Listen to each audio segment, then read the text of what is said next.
왜 나 같은 거지 노인네한테 이런 걸 주나? 배고픈 건 죄가 아니라고 저희 엄마가 그러셨거든요.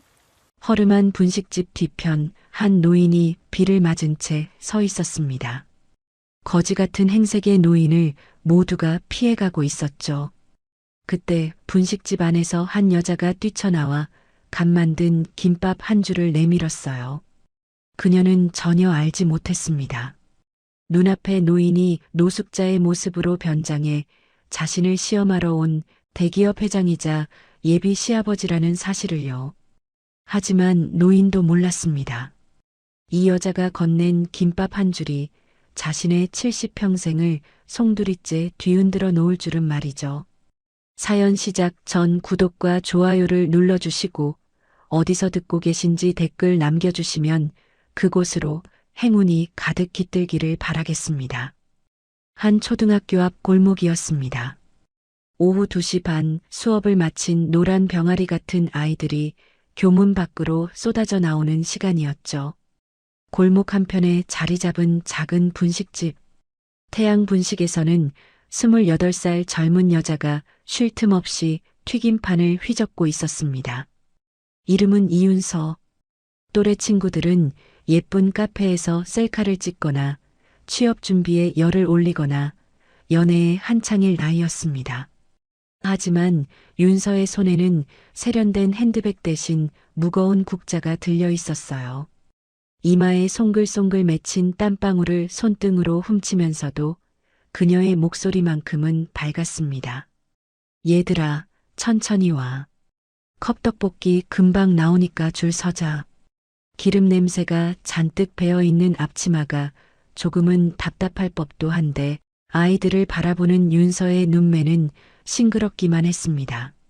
28이라는 나이가 무색할 만큼 그녀의 눈가에는 삶의 무게가 잔잔히 내려앉아 있었지만 그 속에서도 꺼지지 않는 불씨 같은 생기가 반짝이고 있었죠.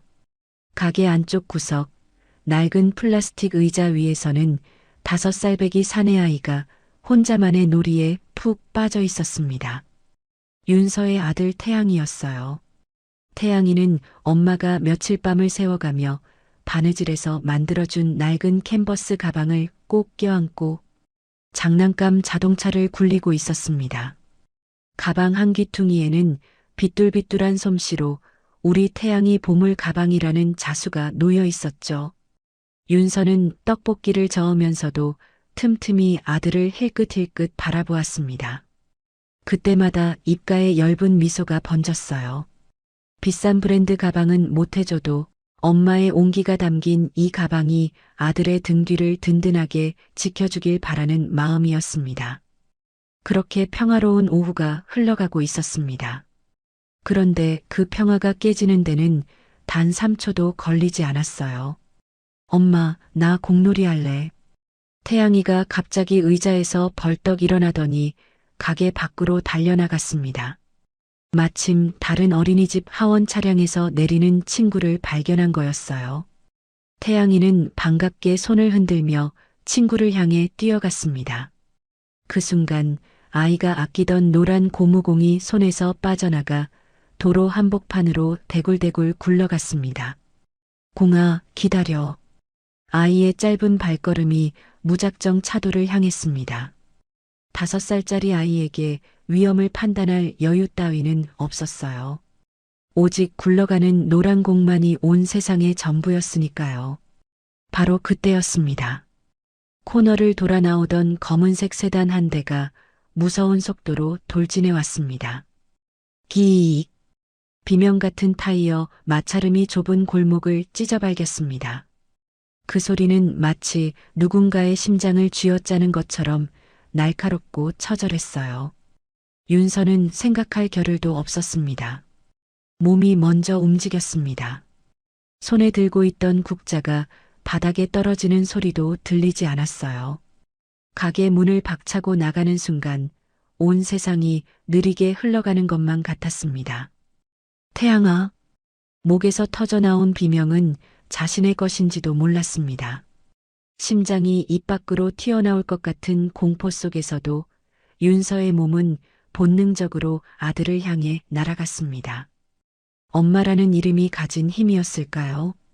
쓰러지는 순간 아스팔트 바닥에 무릎이 거칠게 갈려나갔습니다.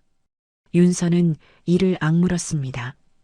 악착같이 아이를 품 안으로 끌어당겨 콘크리트 인도 쪽으로 몸을 던졌어요. 콰당!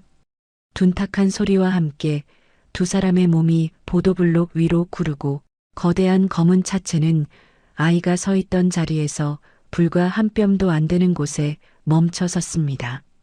조금만 더 늦었어도, 정말 조금만 더 늦었어도 돌이킬 수 없는 일이 벌어졌을 거였습니다.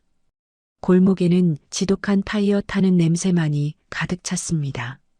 시간이 멈춘 것처럼 아무 소리도 들리지 않았어요. 주변에 있던 사람들은 입을 틀어막고 숨도 제대로 쉬지 못했습니다. 그 정적을 깬 것은 차 문이 벌컥 열리는 소리였습니다. 하얗게 질린 얼굴의 남자가 차에서 뛰어내렸습니다. 30대 초반으로 보이는 남자였어요. 날카롭고 이지적인 인상에 몸에 딱 맞는 고급 정장을 입고 있었습니다. 하지만 지금 그의 얼굴에는 핏기라고는 찾아볼 수 없었습니다. 죄송합니다. 제가 제대로 보지 못해서. 아이가 괜찮습니까?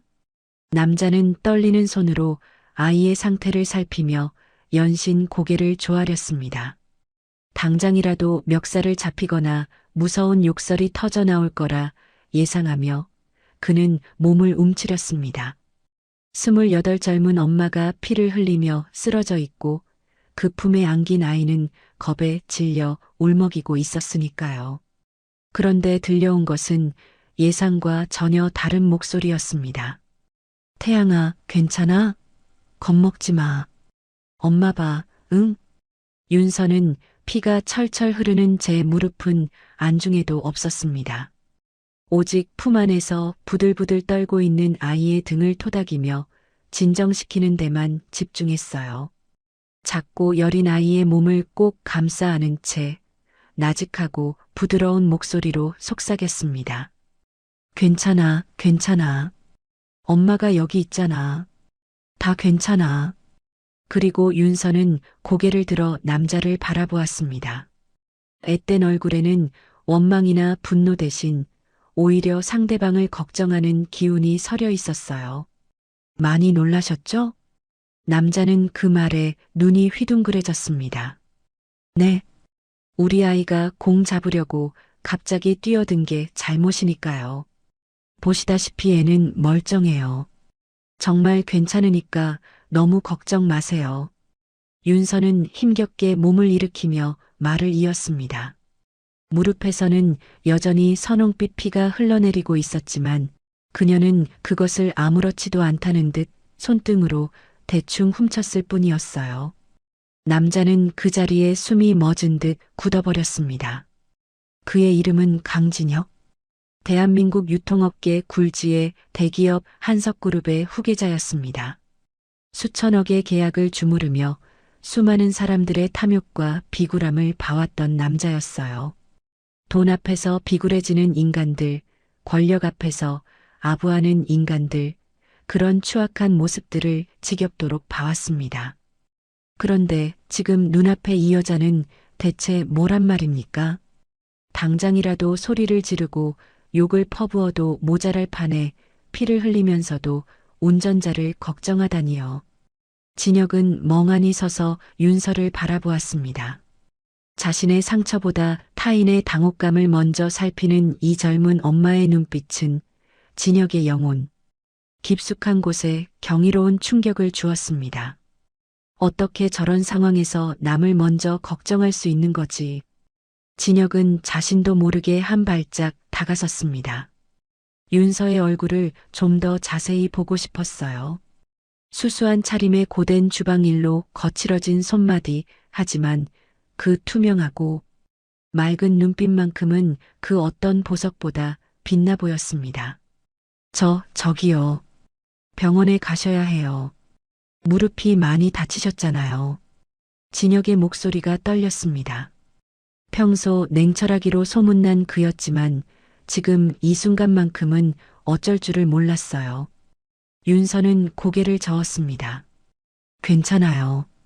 저희 가게 돌아가야 해서요. 손님들이 기다리고 있거든요. 그녀는 태양이의 손을 잡고 돌아서려 했습니다. 하지만 몇 걸음 떼기도 전에 아릿한 통증이 올라오며 몸이 휘청였어요.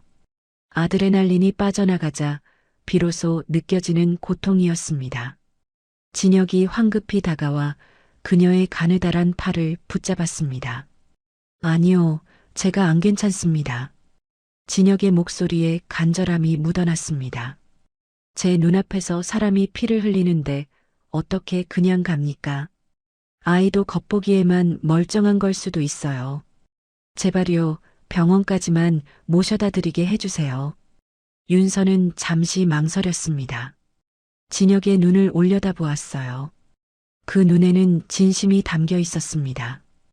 단순한 사과나 책임감이 아니라 정말로 걱정하는 마음이 느껴졌습니다. 윤서는 겁에 질려 제 옷자락만 꽉 쥐고 있는 태양이를 내려다보았습니다. 아이의 작은 손이 떨리고 있었어요. 태양아, 병원 가서 선생님 잠깐 보고 올까? 아이가 조용히 고개를 끄덕였습니다. 윤서는 결국 진혁의 차에 올랐습니다. 차 안에는 은은한 가죽향과 세련된 향수 냄새가 감돌았습니다. 기름 냄새와 떡볶이 소스 향이 잔뜩 배어 있는 자신의 앞치마가 이 고급스러운 공간에 너무 이질적인 것 같아서 윤서는 자꾸만 몸을 움츠렸어요. 시선을 창밖으로 돌리며 어깨를 잔뜩 웅크린 그녀의 모습이 진혁의 눈에 들어왔습니다.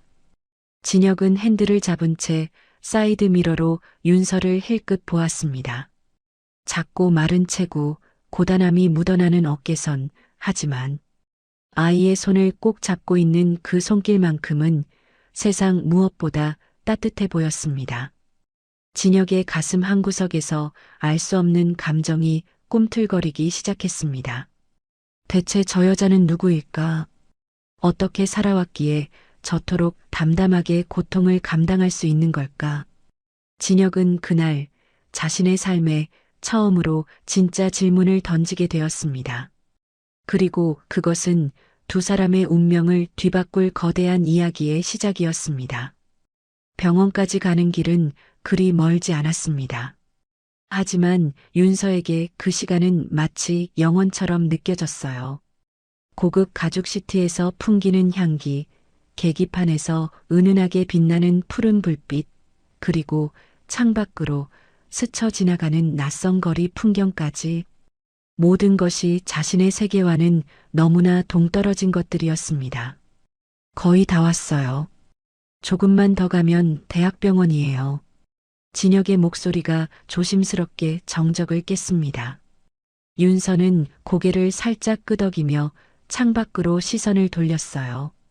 사이드 미러에 비친 진혁의 얼굴이 언뜻 보였습니다. 그는 계속해서 뭔가 말을 하고 싶은 듯 입술을 달싹거렸지만 끝내 아무 말도 하지 못했습니다.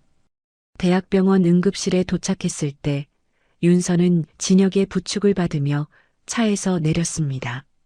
무릎에서 느껴지는 욱신거리는 통증이 점점 심해지고 있었지만 그녀는 이를 악물고 태양이의 손을 놓지 않았어요.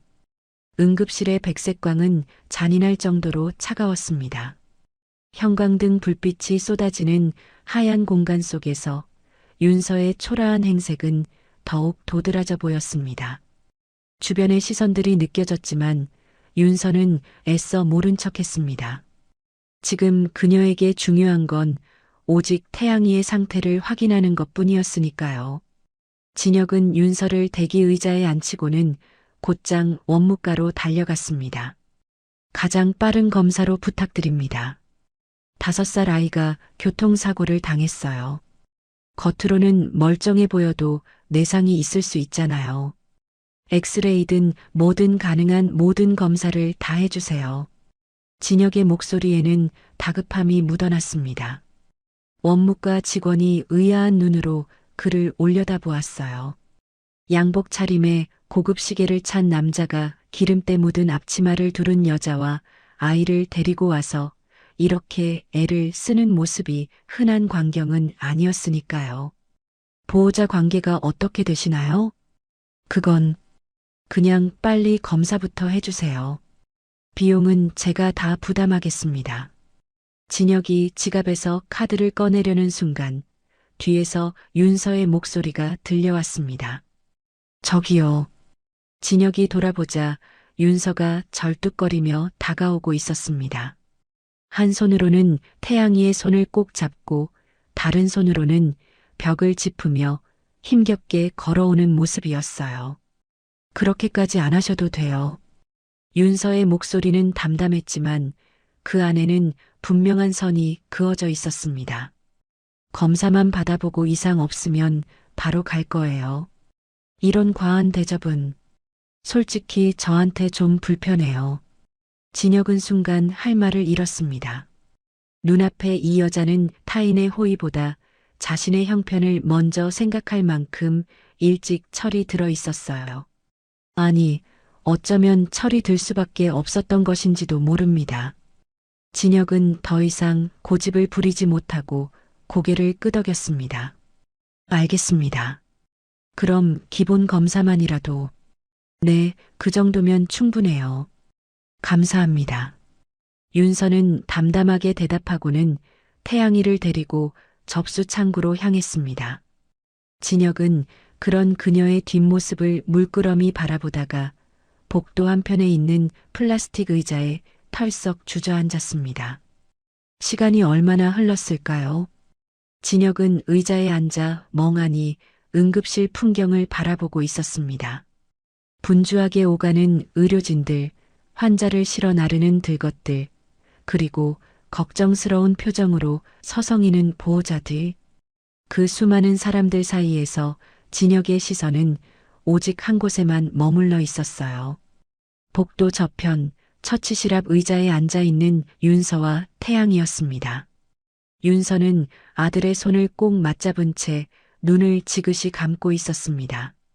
태양이는 엄마의 무릎에 얼굴을 파묻고 조용히 앉아 있었습니다. 아까까지 덜덜 떨던 아이가 엄마의 품에 안기자 조금은 안정을 찾은 것 같았죠. 진혁은 그 모습을 보며 이상한 감정에 사로잡혔습니다. 진혁의 세계에서 여자란 화려한 보석과 명품으로 치장된 존재들이었습니다. 값비싼 드레스를 입고 샴페인 잔을 기울이며 우아하게 미소 짓는 여자들, 자신의 재력을 탐내며 능숙하게 아양을 떠는 여자들, 그런 여자들만 봐왔던 진혁에게 지금 눈앞의 윤서는 완전히 다른 세계의 존재처럼 느껴졌어요. 아무것도 걸치지 않았는데 왜 저토록 빛이 나는 걸까? 부족해 보이는데 왜 저토록 단단해 보이는 걸까? 진혁은 태어나 처음 느껴보는 묘한 끌림에 사로잡혔습니다. 이윤서 님, 처치실로 들어와 주세요. 간호사의 호출에 윤서가 자리에서 일어났습니다. 태양이를 복도 의자에 앉혀두려다가 불안한 듯 두리번거리는 아이의 모습에 망설였어요. 그때 진혁이 자리에서 일어나 다가왔습니다. 제가 잠깐 봐드릴까요? 처치받으시는 동안만요. 윤서는 잠시 진혁의 얼굴을 살펴보다가 조심스럽게 고개를 끄덕였습니다. 태양아, 엄마 잠깐 치료받고 올게.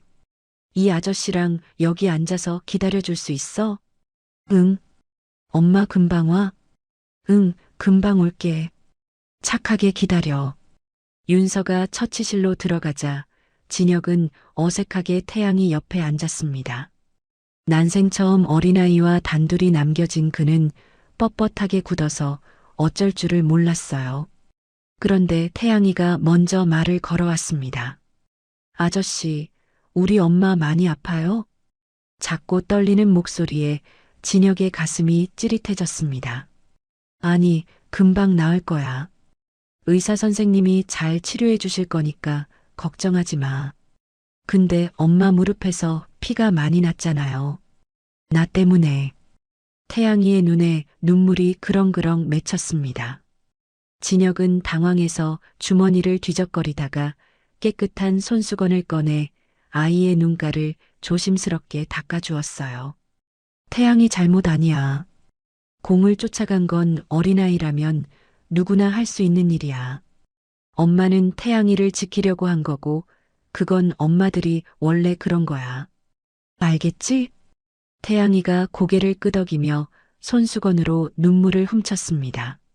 진혁은 그런 아이를 보며 마음 한구석이 묘하게 따뜻해지는 것을 느꼈어요. 얼마 후 처치를 마친 윤서가 처치실에서 나왔습니다. 무릎에는 하얀 붕대가 감겨 있었고 걸음걸이가 조금 불편해 보였지만 표정만큼은 담담했어요. 태양이가 달려가 엄마의 손을 잡았습니다. 엄마 안 아파?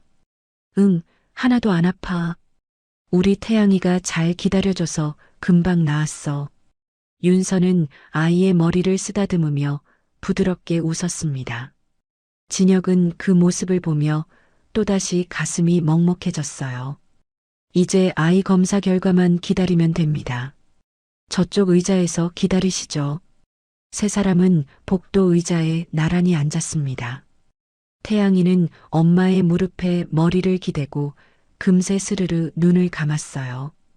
긴장이 풀리자 밀려오는 졸음을 이기지 못한 거였죠. 윤서는 잠든 아이의 머리를 쓰다듬으며 나지막이 중얼거렸습니다. 정말 아무 이상 없어야 할 텐데. 진혁은 그런 윤서를 곁눈질로 바라보았습니다. 걱정으로 가득 찬 그녀의 옆얼굴이 형광등 불빛 아래서 유난히 창백해 보였어요. 괜찮을 거예요. 아이가 활발하게 움직였으니 크게 다친 곳은 없을 겁니다. 네. 그랬으면 좋겠어요. 윤서는 힘없이 웃으며 대답했습니다. 그리고 잠시 망설이다가 입을 열었어요. 저기 기사님, 정말 감사해요. 낯선 사람인데 이렇게까지 신경 써주시고. 낯선 사람이라니요. 제가 운전하던 차 때문에 이렇게 된 건데 당연히 해야 할 일이에요. 그래도요. 세상에 당연한 건 없더라고요. 윤서의 말에 진혁은 할 말을 잃었습니다. 그녀의 목소리에는 세상의 쓴맛을 일찍 본 사람만이 가질 수 있는 담담함이 묻어 있었어요. 이태양 어린이 보호자님? 의사의 호출에 윤서가 벌떡 일어났습니다. 잠든 태양이를 조심스럽게 의자에 눕히고 떨리는 다리를 이끌고 의사에게 다가갔어요. 네, 접니다. 검사 결과가 어떻게 나왔나요? 검사 결과 아무 이상 없습니다. 타박상뿐이에요. 크게 걱정 안 하셔도 됩니다. 그 말이 떨어지는 순간이었습니다. 꼿꼿하게 버티고 서 있던 윤서의 다리가 맥없이 풀리며 바닥에 주저앉았습니다. 아, 감사합니다. 정말 감사합니다. 윤서는 얼굴을 두 손으로 감싸쥐었습니다. 흐느낌이 새어나오지 않게 입술을 꽉 깨물었지만 어깨는 사정없이 떨렸어요. 그녀의 몸 전체가 파도처럼 출렁거렸습니다. 진혁은 자신도 모르게 윤서에게 다가갔습니다. 그녀의 어깨에 손을 올리려다 멈칫했어요. 감히 손을 댈 수가 없었습니다. 그녀가 흘리는 눈물은 단순한 안도가 아니었습니다. 홀로 이 작은 아이를 지켜내기 위해 매일 밤 삼켰을 두려움. 아무도 기댈 곳 없이 온 세상의 짐을 홀로 지고 있었을 책임감. 혹시라도 아이에게 무슨 일이 생기면 어쩌나 하는 공포. 그 모든 것들이 한꺼번에 터져나오는 고귀한 감정이었습니다. 진혁은 조용히 수납창구로 향했습니다. 이윤서님, 이태양님 진료비 결제하겠습니다. 보호자 관계가 제가 낼 겁니다. 진혁은 단호하게 말하고 카드를 내밀었습니다. 직원이 의아한 표정을 지었지만 더 이상 묻지 않고 결제를 진행했어요. 결제를 마치고 돌아온 진혁은 겨우 진정한 윤서에게 다가갔습니다. 그리고 잠시 망설이다가 조심스럽게 입을 열었어요. 보상은 됐다고 하시니까 그건 더 이상 말씀 안 드릴게요. 대신 혹시 나중에라도 애가 어디 아프거나 불편한 데 있으면 꼭 연락 주세요. 제 마음 편하자고 드리는 거니까 거절하지 마시고요. 진혁은 주머니에서 휴대폰을 꺼내 번호를 보여주었습니다. 윤서는 잠시 망설이다가 고개를 끄덕이며 자신의 낡은 휴대폰을 꺼냈어요. 액정 한쪽 구석이 금이 가 있는 몇 년은 된 듯한 오래된 기종이었습니다. 감사해요. 그런데 성함이 어떻게 되세요? 아, 강진혁입니다. 윤서는 번호를 저장하며 나지막이 되뇌었습니다. 강진혁 씨, 기사님인데 이렇게까지 신경 써주시고 정말 감사해요. 진혁은 순간 멈칫했습니다. 기사님, 윤서는 자신을 운전기사로 알고 있었어요. 고급 세단을 몰고 있었으니 당연한 오해였죠. 진혁은 굳이 정정하지 않았습니다. 오히려 그게 더 편하게 느껴졌어요. 재벌가 후계자가 아닌 그냥 강진혁이라는 한 사람으로 그녀 앞에 서 있는 이 순간이 아닙니다. 별 말씀을요. 그리고 윤서가 고개를 들어 진혁의 눈을 똑바로 응시했어요. 처음으로 두 사람의 시선이 제대로 얽혔습니다. 응급실의 차가운 형광등 불빛 아래서 두 사람은 서로의 눈을 바라보았습니다. 진혁의 눈에는 설명할 수 없는 끌림이, 윤서의 눈에는 조심스러운 감사가 담겨 있었어요. 저는 이윤서라고 합니다. 오늘 정말 많이 도와주셨어요. 감사했습니다. 그녀가 이름을 말하며 살짝 미소 짓는 순간 진혁의 귀에는 응급실의 모든 소음이 아득하게 멀어지는 것 같았습니다.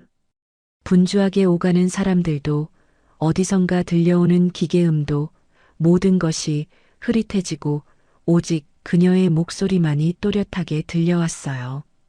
윤서는 잠든 태양이를 조심스럽게 안아 올렸습니다. 그리고 진혁에게 가볍게 고개를 숙인 뒤 응급실 출구를 향해 걸어갔어요. 절뚝거리는 걸음이었지만 그녀의 등은 꼿꼿했습니다. 작은 체구의 아이를 안고 있으면서도 그 뒷모습에서는 이상하게 강인함이 느껴졌어요. 진혁은 멀어져가는 그녀의 뒷모습을 바라보며 혼잣말처럼 그 이름을 되뇌었습니다. 이윤서, 윤서 씨. 그 이름이 입술에 닿는 순간 진혁의 멈춰있던 심장이 거세게 두드려지기 시작했습니다. 그것은 단순히 고마운 인연을 넘어 진혁의 인생을 송두리째 바꿔놓을 운명의 시작이었습니다. 그날 이후 진혁의 일상은 기묘하게 뒤틀렸습니다. 점심시간이면 을에 향하던 최고급 호텔 레스토랑 대신 그는 핸들을 꺾어 낡은 건물이 다닥다닥 붙은 초등학교 앞 골목으로 향했어요. 광택이 흐르는 고급 수트를 차려입은 진혁이 좁고 허름한 태양 분식의 플라스틱 의자에 앉아 떡볶이를 먹는 광경은 그 자체로 이질적이었습니다. 처음에는 며칠에 한 번이었습니다. 그러다 일주일에 서너 번이 되었고 어느새 매일이 되어버렸어요. 어서 오세요, 기사님. 윤서는 이제 진혁이 문을 열고 들어오면 자연스럽게 인사를 건넸습니다. 항상 같은 자리, 창가 쪽 구석 테이블에 앉는 그를 위해 자리를 비워두기까지 했죠. 오늘도 컵떡볶이로 드릴까요? 네, 오늘은 순대도 추가해 주세요. 진혁은 메뉴판을 보지도 않고 주문했습니다. 사실 뭘 먹는지는 중요하지 않았어요. 그저 이 작은 공간에서 윤서의 분주한 뒷모습을 바라보고 태양이의 제잘거리는 목소리를 듣는 것만으로도 충분했으니까요. 그러던 어느 날이었습니다. 윤서가 떡볶이를 내려놓으며 조심스럽게 물었어요. 저기 기사님, 진짜 궁금해서 그런데요. 매일 이렇게 오셔도 윗분들이 눈치 안 줘요? 점심시간에 이렇게 멀리까지 오시면 늦으실 텐데. 진혁은 냅킨으로 입가를 닦으며 잠시 멈칫했습니다. 그리고 낮게 웃음을 터뜨렸어요. 윤서 씨, 사실 저 기사 아닙니다. 네. 윤서의 눈이 동그랗게 커졌습니다. 진혁은 양복 안주머니에서 명함 한 장을 꺼내 테이블 위에 올려놓았어요. 깔끔한 검은색 바탕에 금색 글씨가 새겨진 고급스러운 명함이었습니다. 한석그룹 전략기획본부 상무 강진혁. 윤서는 명함을 집어들고 한참을 내려다보았습니다. 한석그룹이라면 대한민국에서 손꼽히는 대기업이었어요. 그런 곳의 상무라면. 그럼 그날 그 차도 제 차였어요. 죄송합니다.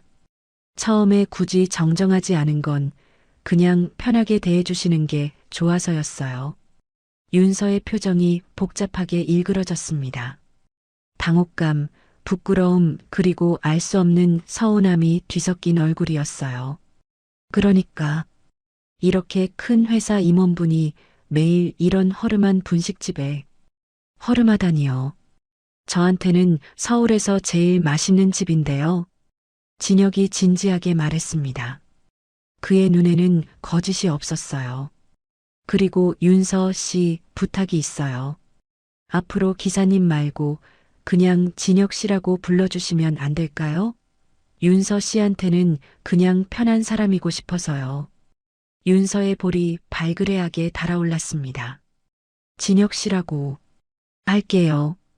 그럼 두 사람 사이에 낯선 설렘이 피어오르는 순간이었습니다. 그렇게 며칠이 더 지났습니다. 어느 날 손님이 몰려 바쁜 윤서를 대신해 진혁이 태양이를 돌보게 되었어요. 가게 구석 작은 테이블에서 그림을 그리던 태양이가 스스럼 없이 진혁의 무릎 위로 기어 올라왔습니다. 아저씨, 이거 봐요. 내가 그린 엄마예요. 태양이가 내민 삐뚤삐뚤한 스케치북에는 빨간 앞치마를 두르고 웃고 있는 윤서의 모습이 그려져 있었어요. 그 옆에는 아주 크게 그려진 노란 고무공도 있었습니다. 우와, 태양이 그림 정말 잘 그린다. 엄마 예쁘게 그렸네. 엄마는 떡볶이 만들 때 제일 예뻐요. 태양이가 해맑게 웃었습니다. 그러다 갑자기 목소리를 낮추며 말했어요. 근데 엄마 가끔 밤에 몰래 울어요. 진혁의 손이 멈췄습니다. 내가 아파서 그런가 봐요. 내가 자꾸 아프니까 엄마가 힘든가 봐.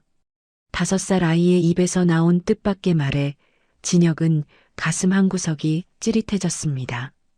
이렇게 어린아이가 엄마의 눈물을 알고 있다니. 그리고 그 이유가 자기 탓이라고 생각하고 있다니. 진혁은 조심스럽게 태양이의 작은 손을 맞잡았습니다. 태양아, 엄마가 우는 건 태양이가 아파서가 아니야. 엄마들은 가끔 그냥 우는 거야. 힘들 때. 그럼 아저씨가 엄마 안 울게 해줄 수 있어요? 순수한 눈망울이 진혁을 올려다보았습니다. 응, 아저씨가 도와줄게. 태양이는 환하게 웃으며 주머니 속에서 아껴둔 알사탕 하나를 꺼냈어요. 그리고 진혁의 입에 쏙 넣어주었습니다.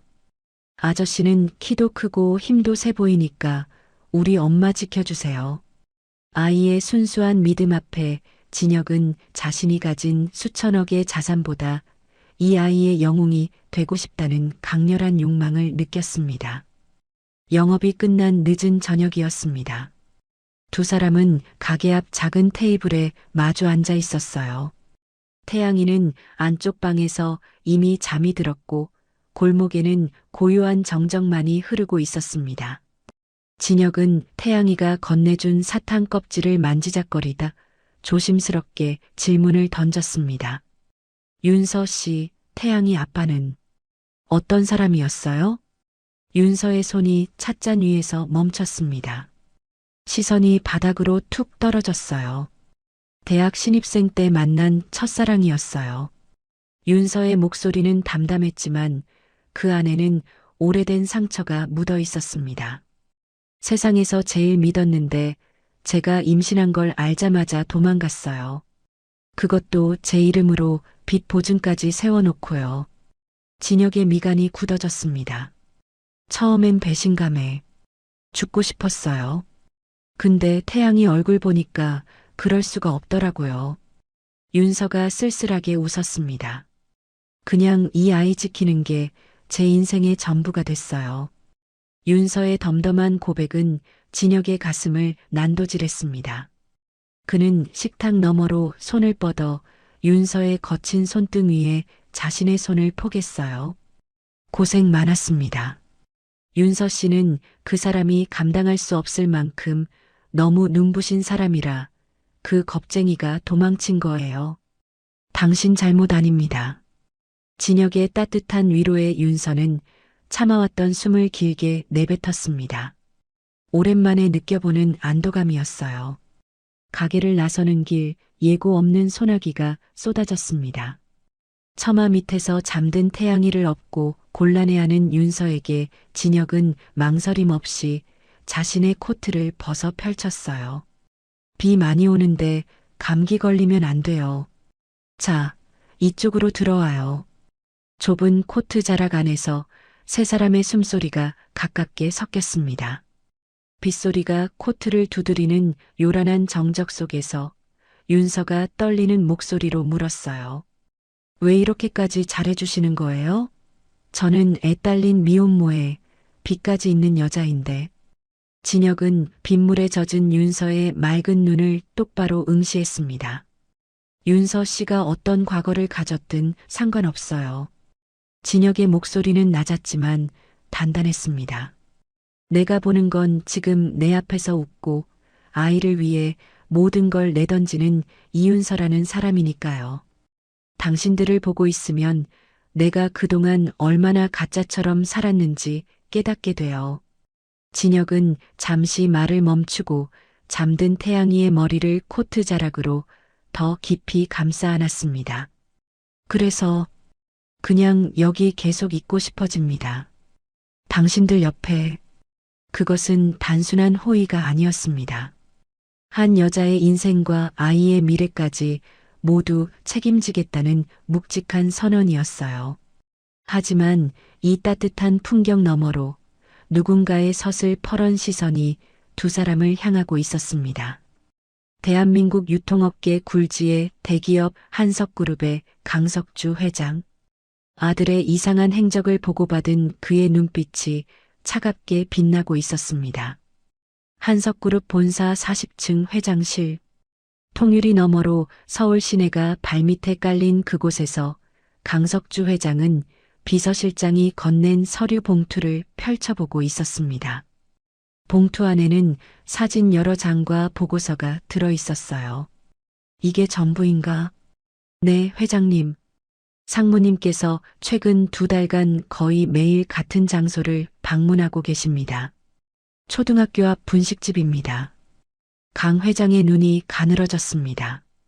사진 속에는 허름한 분식집 앞에서 앞치마를 두른 젊은 여자와 어린아이, 그리고 그들과 함께 웃고 있는 아들의 모습이 담겨 있었어요. 분식집이라고? 네.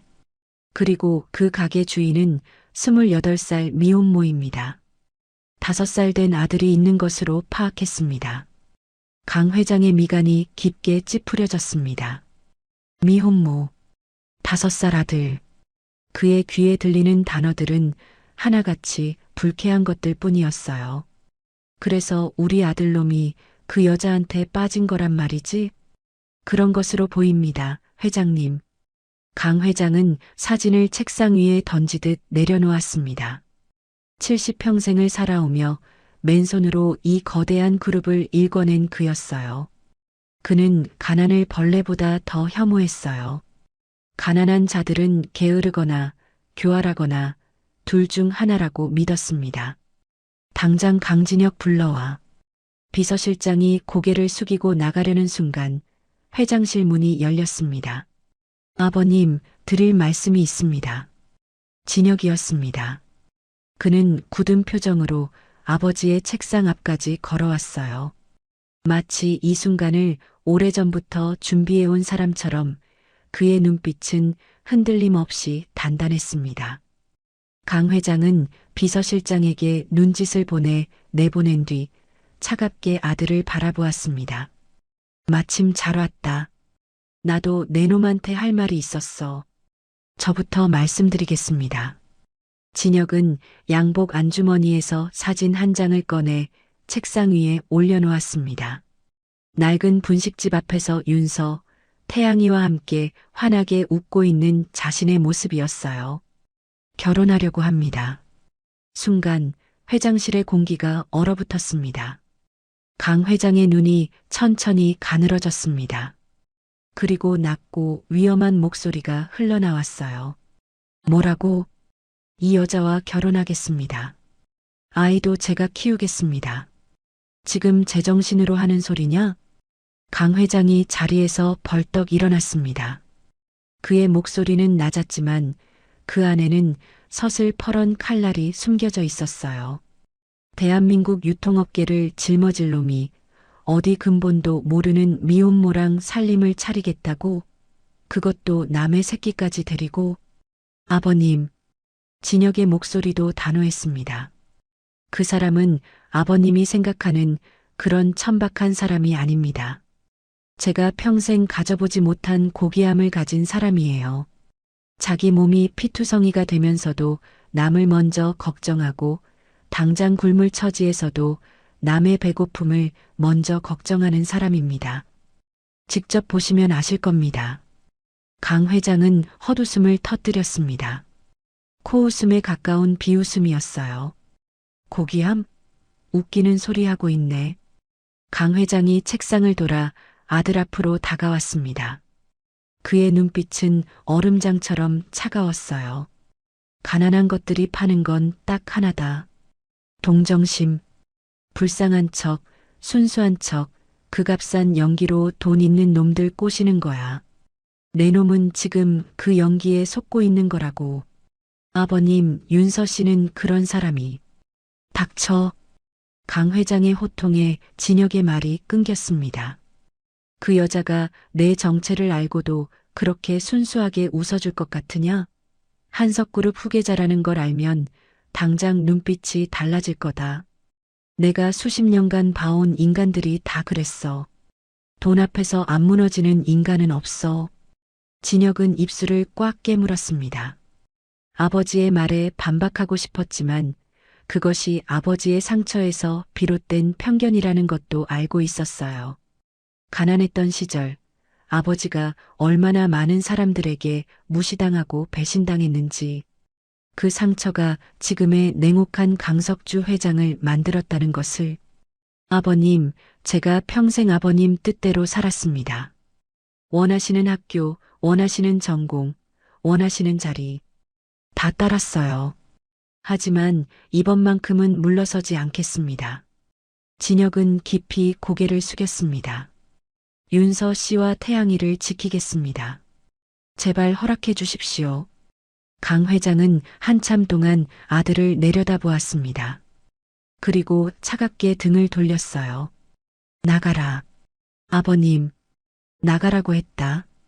진혁은 더 이상 말하지 못하고 회장실을 나섰습니다.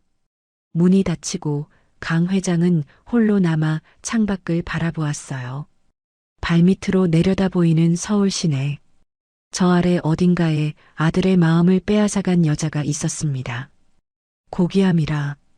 강 회장은 냉소를 흘렸습니다.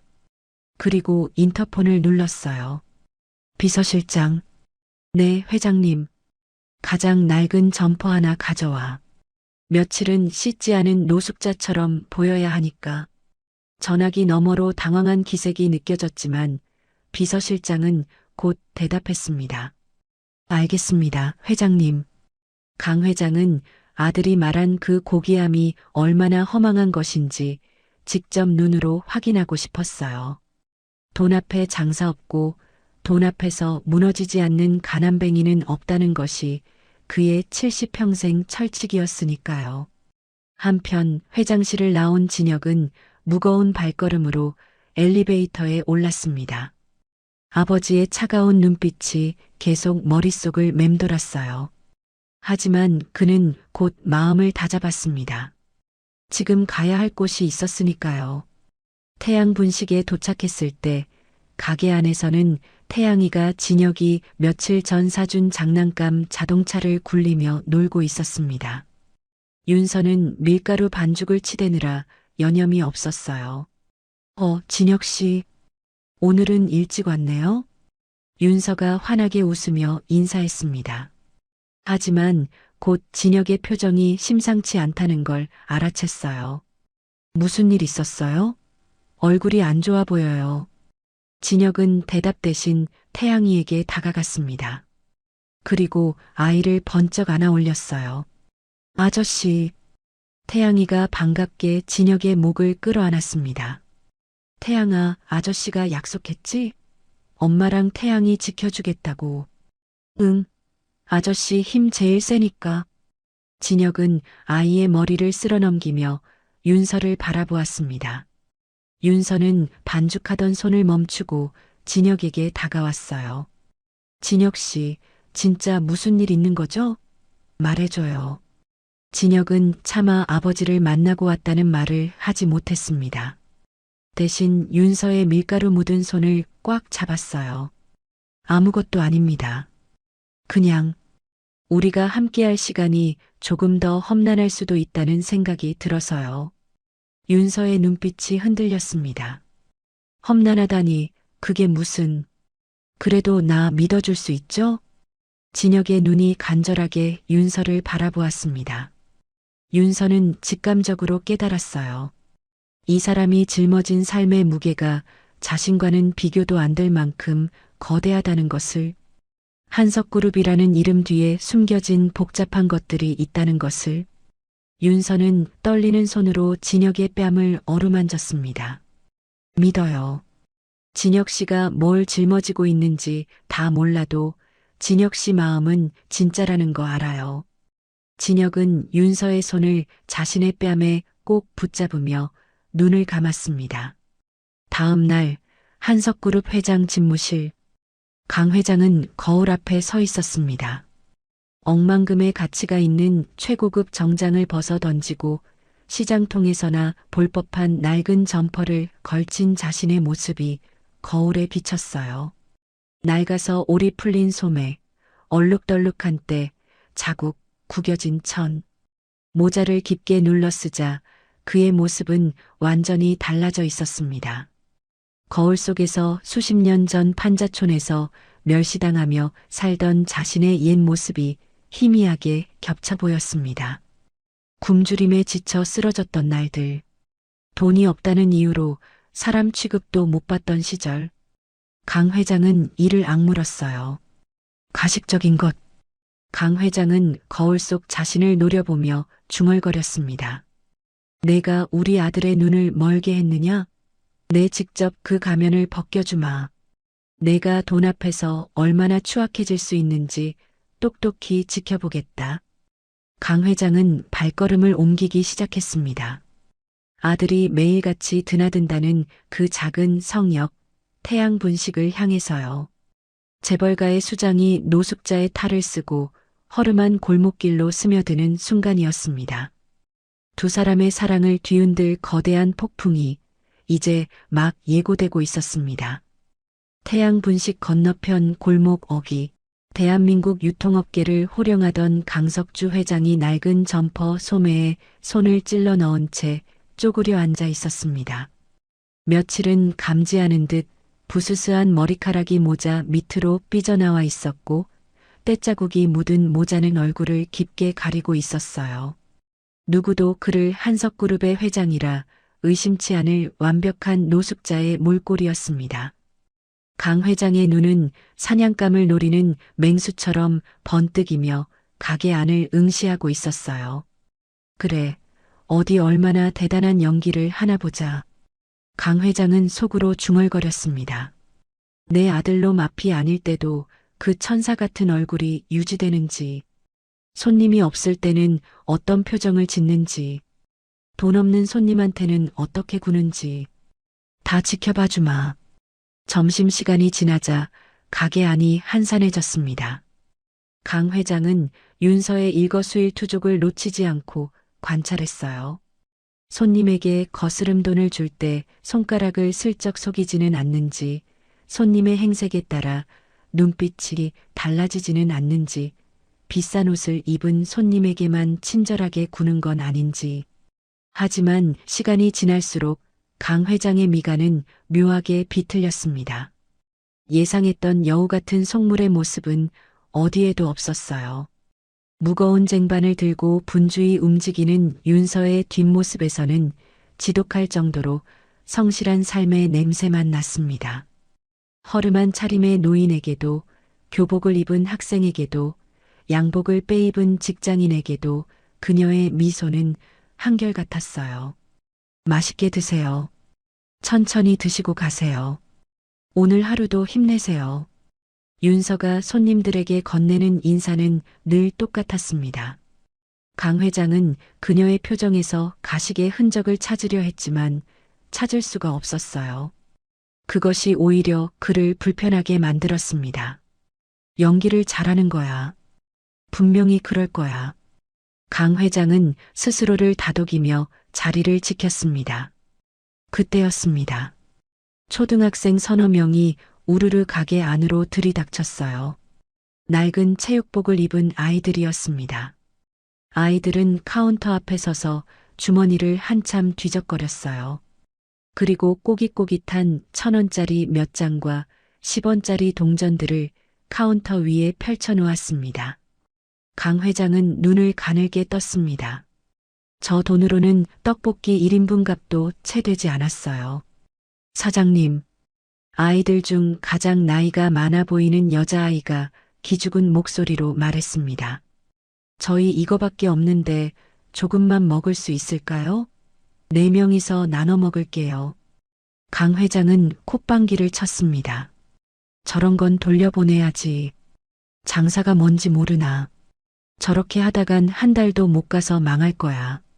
그런데 윤서의 반응은 예상과 완전히 달랐습니다.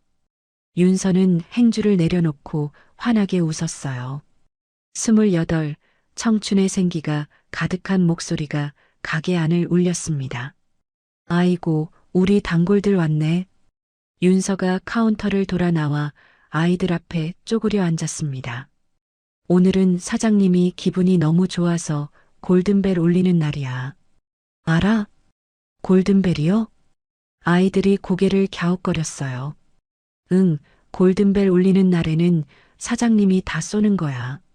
이건 내가 쏘는 거니까 배 터지게 먹어. 돈은 나중에 너희 성공해서 이모한테 외제차 한 대 사줄 때 갚아. 알았지? 윤서는 오히려 아이들의 자존심이 상할까봐 더 큰 소리로 농담을 던졌습니다. 그리고 주방으로 들어가 떡볶이를 듬뿍 담고 그 위에 김말이와 만두 튀김까지 수북하게 얹어주었어요. 자, 여기 앉아서 천천히 먹어. 더 먹고 싶으면 말하고. 사장님, 감사합니다.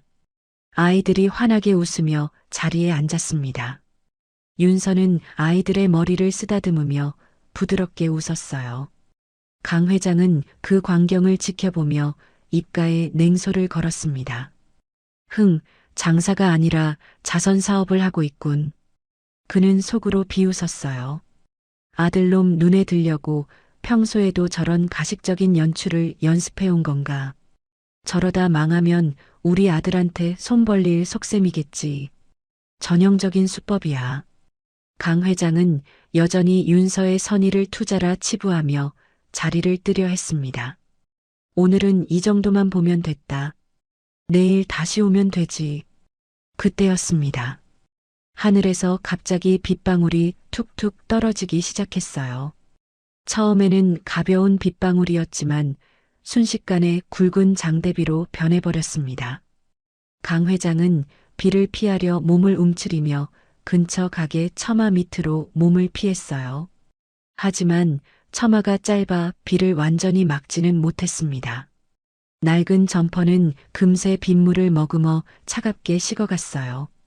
70이 넘은 노인의 몸이 부르르 떨렸습니다. 이런 젠장. 강 회장은 속으로 욕을 내뱉었습니다. 수천억의 자산가가 이런 꼴을 당하다니. 하지만 지금 택시를 부르거나 비서실에 연락할 수는 없었어요. 그랬다간 자신의 정체가 탄로 날 테니까요. 그때 분식집 뒷문이 끼익 소리를 내며 열렸습니다. 윤서였어요. 그녀의 손에는 김이 모락모락 나는 보리차 한 잔과 정성스럽게 호일에 싼 김밥 한 줄이 들려 있었습니다. 윤서는 우산도 없이 비를 맞으며 강 회장이 있는 처마 밑으로 다가왔어요. 할아버지. 윤서가 빗물에 젖어 떨고 있는 강 회장 앞에 쪼그려 앉았습니다. 그리고 조심스럽게 보리차와 김밥을 내밀었어요. 여기서 비 맞으시면 감기 걸려요. 안으로 들어오셔서 이거 따뜻할 때 드세요. 강 회장은 당황해서 고개를 들지 못했습니다. 모자를 더 깊게 눌렀으며 투박한 손으로 컵을 받아들었어요. 손끝으로 전해지는 뜨거운 온기가 얼어붙은 심장을 찌르는 것 같았습니다. 왜? 나 같은 노인네한테 이런 걸 주나? 강 회장의 목소리가 거칠게 갈라졌습니다. 일부러 더 쉰 목소리를 냈어요. 윤서는 그의 눈높이에 맞춰 앉은 채 부드럽게 웃었습니다. 저희 엄마가 그러셨거든요. 배고픈 건 죄가 아니라고. 윤서의 목소리는 담담했지만 그 안에는 진심이 묻어 있었어요. 그리고 할아버지 보니까 예전에 고생만 하시다 돌아가신 저희 외할아버지 생각나서요. 외할아버지도 비 오는 날이면 무릎이 많이 아프셨거든요. 강 회장의 손이 미세하게 떨렸습니다. 김밥 안에는 참치랑 계란 많이 넣었으니까 든든하실 거예요. 천천히 드시고 비 그치면 가세요. 더 필요하시면 말씀하시고요. 엄마. 가게 안에서 태양이의 목소리가 들려왔어요. 태양아. 잠깐만. 윤서가 서둘러 일어났습니다. 그리고 강 회장을 향해 다시 한번 미소 지었어요. 할아버지, 진짜 안으로 들어오셔도 돼요. 괜찮으시면요. 윤서는 그렇게 말하고 가게 안으로 들어갔습니다. 강 회장은 홀로 남겨진 빗속에서 손에 든 보리차를 내려다보았습니다. 김이 모락모락 피어오르고 있었어요. 호일에 쌓인 김밥에서는 고소한 참기름 냄새가 났습니다. 수천만 원의 기부금을 내면서도 단 한 번도 약자의 눈을 맞춰본 적 없던 그였습니다. 자선 행사에서 악수를 하고 사진을 찍고 연설을 하면서도 정작 그들의 눈을 똑바로 본 적은 없었어요. 그저 수표를 건네고 돌아서는 것이 그의 자선이었습니다. 그런데 이 여자는 강 회장은 윤서가 자신에게 쪼그려 앉아 눈을 맞추던 모습을 떠올렸습니다. 그녀의 눈에는 동정도 불쌍함도 무시도 없었어요. 그저 당연한 것을 하는 사람의 자연스러움만 있었습니다. 계산이 배제된 투명한 진심. 강 회장은 천천히 보리차를 한 모금 마셨습니다. 따뜻한 액체가 목을 타고 내려가며 얼어붙은 몸을 녹였어요. 그 순간 가슴 한구석에서 잊고 있던 해묵은 통증이 다시 시작되었습니다. 오래전 판자촌에서 굶주리던 시절, 동냥을 하다 쫓겨나고 무시당하고 멸시당하던 그때 누군가 따뜻한 밥 한 끼를 건네주었다면 자신의 인생이 달라졌을까요? 강 회장은 고개를 저었습니다. 아니야. 이건 연기야. 분명히 연기일 거야. 그는 스스로에게 되뇌었어요. 하지만 손에 든 보리차의 온기는 쉽게 부정되지 않았습니다. 비가 조금씩 그치기 시작했습니다. 강 회장은 자리에서 일어나 호일에 쌓인 김밥을 품에 넣었어요. 그리고 태양 분식을 한번 돌아본 뒤 어둠 속으로 발걸음을 옮겼습니다. 내일 다시 와야겠군. 강 회장은 중얼거렸습니다. 아직 확인할 게 남았어. 저 여자의 본색을 반드시 밝혀내겠어. 하지만 그의 발걸음은 왠지 모르게 무거웠습니다. 그리고 품속의 김밥은 이상할 정도로 따뜻했어요. 다음 날도 강 회장은 그 골목을 떠나지 못했습니다. 어제 마신 보리차의 온기가 체한 듯 가슴에 얹혀 있었기 때문이었어요. 밤새 뒤척이다 새벽녘이야 겨우 잠이 들었는데 꿈속에서도 윤서가 쪼그려 앉아 자신의 눈을 맞추던 장면이 떠올랐습니다. 그래도 분명 뒤가 구린 구석이 있을 거야. 강 회장은 스스로를 다독이며 다시금 낡은 점퍼를 걸쳤습니다. 그리고 어제와 같은 자리, 전신주 뒤편에 몸을 숨겼어요. 노숙자 행세를 하는 것도 이제 제법 익숙해졌습니다. 가게 안은 평화로웠습니다. 윤서가 카운터에 앉아 태양이의 삐뚤삐뚤한 받아쓰기 노트를 들여다보고 있었어요. 아이가 연필을 꼭 쥐고 한 글자 한 글자 또박또박 쓰는 모습을 지켜보던 윤서가 까르르 웃음을 터뜨렸습니다. 태양아, 이건 사과인데 사과가 됐네? 틀렸어요? 응, 여기 봐. 과자가가 자랑 다르지. 다시 한번 써볼까? 네. 태양이가 열심히 연필을 움직이는 모습, 그리고 그런 아이를 바라보며 환하게 웃는 윤서의 모습. 강 회장은 그 평화로운 풍경을 멀찍이서 지켜보았습니다. 저런 게 행복인 건가? 강 회장은 문득 그런 생각이 들었어요. 수천억의 자산을 가지고도 느껴보지 못한 평온함이 저 작은 분식집 안에 있었습니다.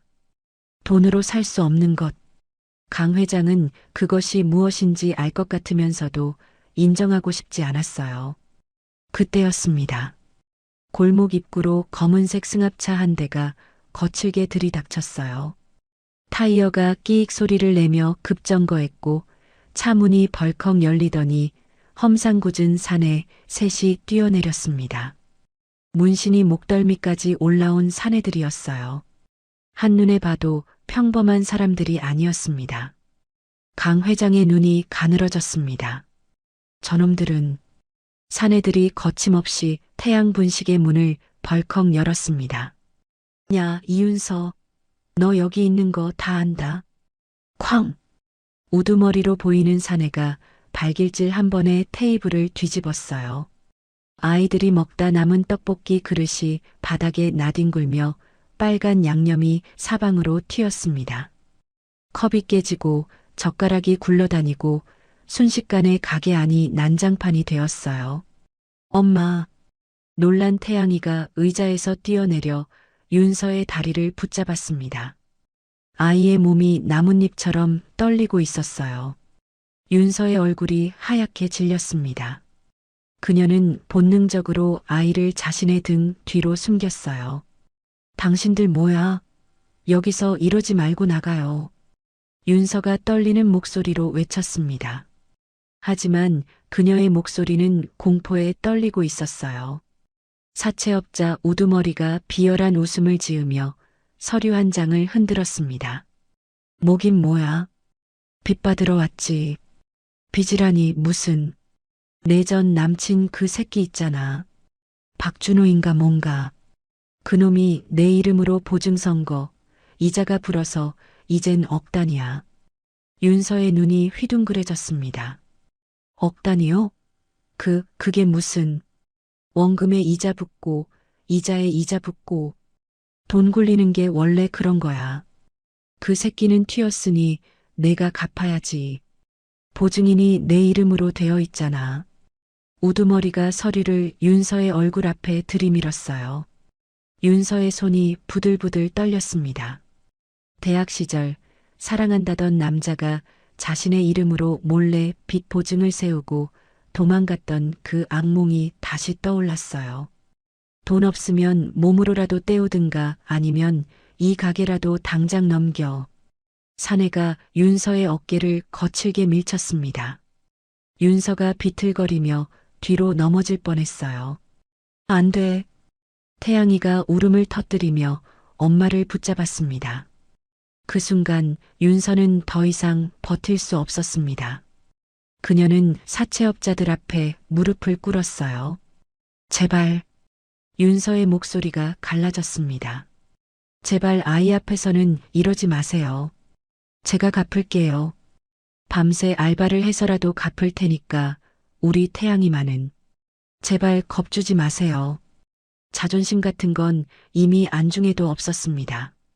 이 아이만 지킬 수 있다면 무릎이고 뭐고 다 꿇을 수 있었어요. 윤서의 눈에서 눈물이 주르륵 흘러내렸습니다. 하지만 사채업자들은 아랑곳하지 않았어요. 야, 눈물 짠다고 돈이 나와? 사내 중 하나가 비웃으며 주변을 둘러보았습니다. 그의 눈에 태양이가 메고 있던 낡은 캔버스 가방이 들어왔어요. 뭐야, 이거? 사내가 태양이에게서 가방을 낚아챘습니다. 안 돼요. 그거 내 보물 가방이에요. 태양이가 울면서 손을 뻗었지만 사내는 아이를 비웃으며 가방을 바닥에 내팽개쳤어요. 보물 가방? 웃기고 있네. 이딴 누더기 같은 게 보물이야? 사내가 구둣발로 가방을 짓밟았습니다. 윤서가 며칠 밤을 새워 바느질한 캔버스 가방. 비뚤비뚤한 솜씨로 우리 태양이 보물 가방이라고 자수를 놓았던 그 가방이 흙발에 무참하게 뭉개졌어요. 안 돼. 윤서의 비명이 골목을 찢었습니다. 내일까지 입금 안 하면 그때 내도 가만 안 둔다. 알아들었어? 우두머리가 마지막으로 협박을 내뱉고 가게를 나섰습니다. 승합차가 굉음을 내며 골목을 빠져나갔어요. 이 모든 광경을 전신주 뒤에서 지켜보던 강 회장의 눈빛이 형형하게 변했습니다. 주먹을 쥔 그의 손이 부들부들 떨리고 있었어요. 손톱이 손바닥을 파고들 정도로 세게 쥐고 있었습니다. 저런 쓰레기 같은 것들이 감히. 강 회장은 당장이라도 비서실에 전화를 걸어 저놈들을 쓸어버리고 싶었습니다. 한석그룹의 힘이라면 저런 삼류 사채업자들쯤은 순식간에 처리할 수 있었어요. 하지만 그는 지금 노숙자였습니다. 지금 나서면 아들에게 장담했던 자신의 논리가 무너진다. 강 회장은 이를 악물며 휴대폰을 쥔 손을 내렸습니다. 하지만 머리로는 부정해도 가슴은 이미 불타오르고 있었어요. 비겁하게 여자와 아이를 겁박하는 자들, 힘없는 사람을 짓밟아 돈을 뜯어내는 자들, 그리고 그 압도적인 폭력 앞에 무력하게 무너지는 윤서. 강 회장의 가슴 속에서 알 수 없는 통증이 번져나갔습니다. 난장판이 된 가게 안에서 윤서는 바닥에 주저앉아 소리 없이 통곡하고 있었어요. 강 회장은 알게 되었습니다. 자신이 그토록 증오했던 가난한 자의 눈물이 사실은 누군가의 비겁한 폭력에 의해 강요된 것일지도 모른다는 사실을요. 그리고 그 여자가 지키려 했던 고귀함이 짓밟히는 순간 자신의 심장도 함께 짓밟혔다는 것을요. 사채업자들이 썰물처럼 빠져나간 태양 분식은 폭격을 맞은 듯 처참했습니다. 깨진 접시 파편들이 바닥에 흩어져 발 디딜 틈조차 없었어요. 뒤집어진 테이블, 굴러다니는 의자들, 그리고 사방에 튄 빨간 떡볶이 양념. 그 붉은색이 마치 윤서의 심장에서 흘러나온 피처럼 바닥에 번져 있었습니다. 윤서는 넋이 나간 표정으로 바닥을 기었습니다. 그리고 구석에 내팽개쳐진 아들의 가방을 집어들었어요. 흙발에 짓밟혀 뭉개진 캔버스 천. 엄마가 서툰 솜씨로 한 땀 한 땀 수놓았던 우리 태양이 보물 가방이라는 글씨가 찢어지고 더럽혀져 있었습니다. 윤서는 가방을 가슴에 꼭 끌어안았어요. 그리고 소리 없이 눈물을 흘렸습니다. 미안해, 태양아. 윤서의 목소리가 갈라졌습니다. 엄마가 못나서 미안해. 엄마가 돈이 없어서 미안해. 공포에 질려 엄마의 등 뒤에 숨어있던 태양이가 조심스럽게 다가왔습니다. 5살 아이는 작은 손으로 엄마의 눈물을 닦아주었어요. 엄마 울지 마. 태양이의 목소리도 떨리고 있었습니다. 가방 안 예뻐도 돼. 내가 다시 예쁘게 그릴게. 응? 엄마 울지 마. 5살 아들의 위로에 윤서는 가슴이 찢어지는 고통을 느꼈습니다. 이렇게 어린아이가 엄마를 위로해야 하는 상황이 너무나 비참했어요. 윤서는 아이를 꽉 끌어안았습니다. 태양아, 미안해. 엄마가 정신 차릴게. 미안해. 윤서는 아이의 등을 토닥이며 억지로 눈물을 삼켰습니다. 하지만 오래 울 여유조차 없었어요. 무거운 몸을 일으킨 윤서는 벽에 걸린 달력을 보았습니다. 내일은 동네 독거노인들을 위해 1년째 매달 이어온 무료급식 데이였어요. 윤서는 떨리는 손으로 구석에 세워둔 대걸레를 잡았습니다. 태양아, 엄마 청소 좀 해야 해. 저기 의자에 앉아서 기다려줄 수 있어? 응, 엄마. 나도 도와줄게. 아니야, 유리 파편 있어서 위험해. 가만히 앉아 있어. 윤서는 깨진 유리 파편들을 하나하나 주워 담기 시작했습니다. 손가락이 베어 피가 났지만 아랑곳하지 않았어요. 뒤집어진 테이블을 세우고 흩어진 의자를 정리하고 바닥에 번진 양념을 걸레로 닦아냈습니다. 그러다 창고 구석에서 무료급식 데이라고 적힌 현수막을 꺼냈어요. 그리고 가게 한쪽 벽에 현수막을 걸고 있었습니다.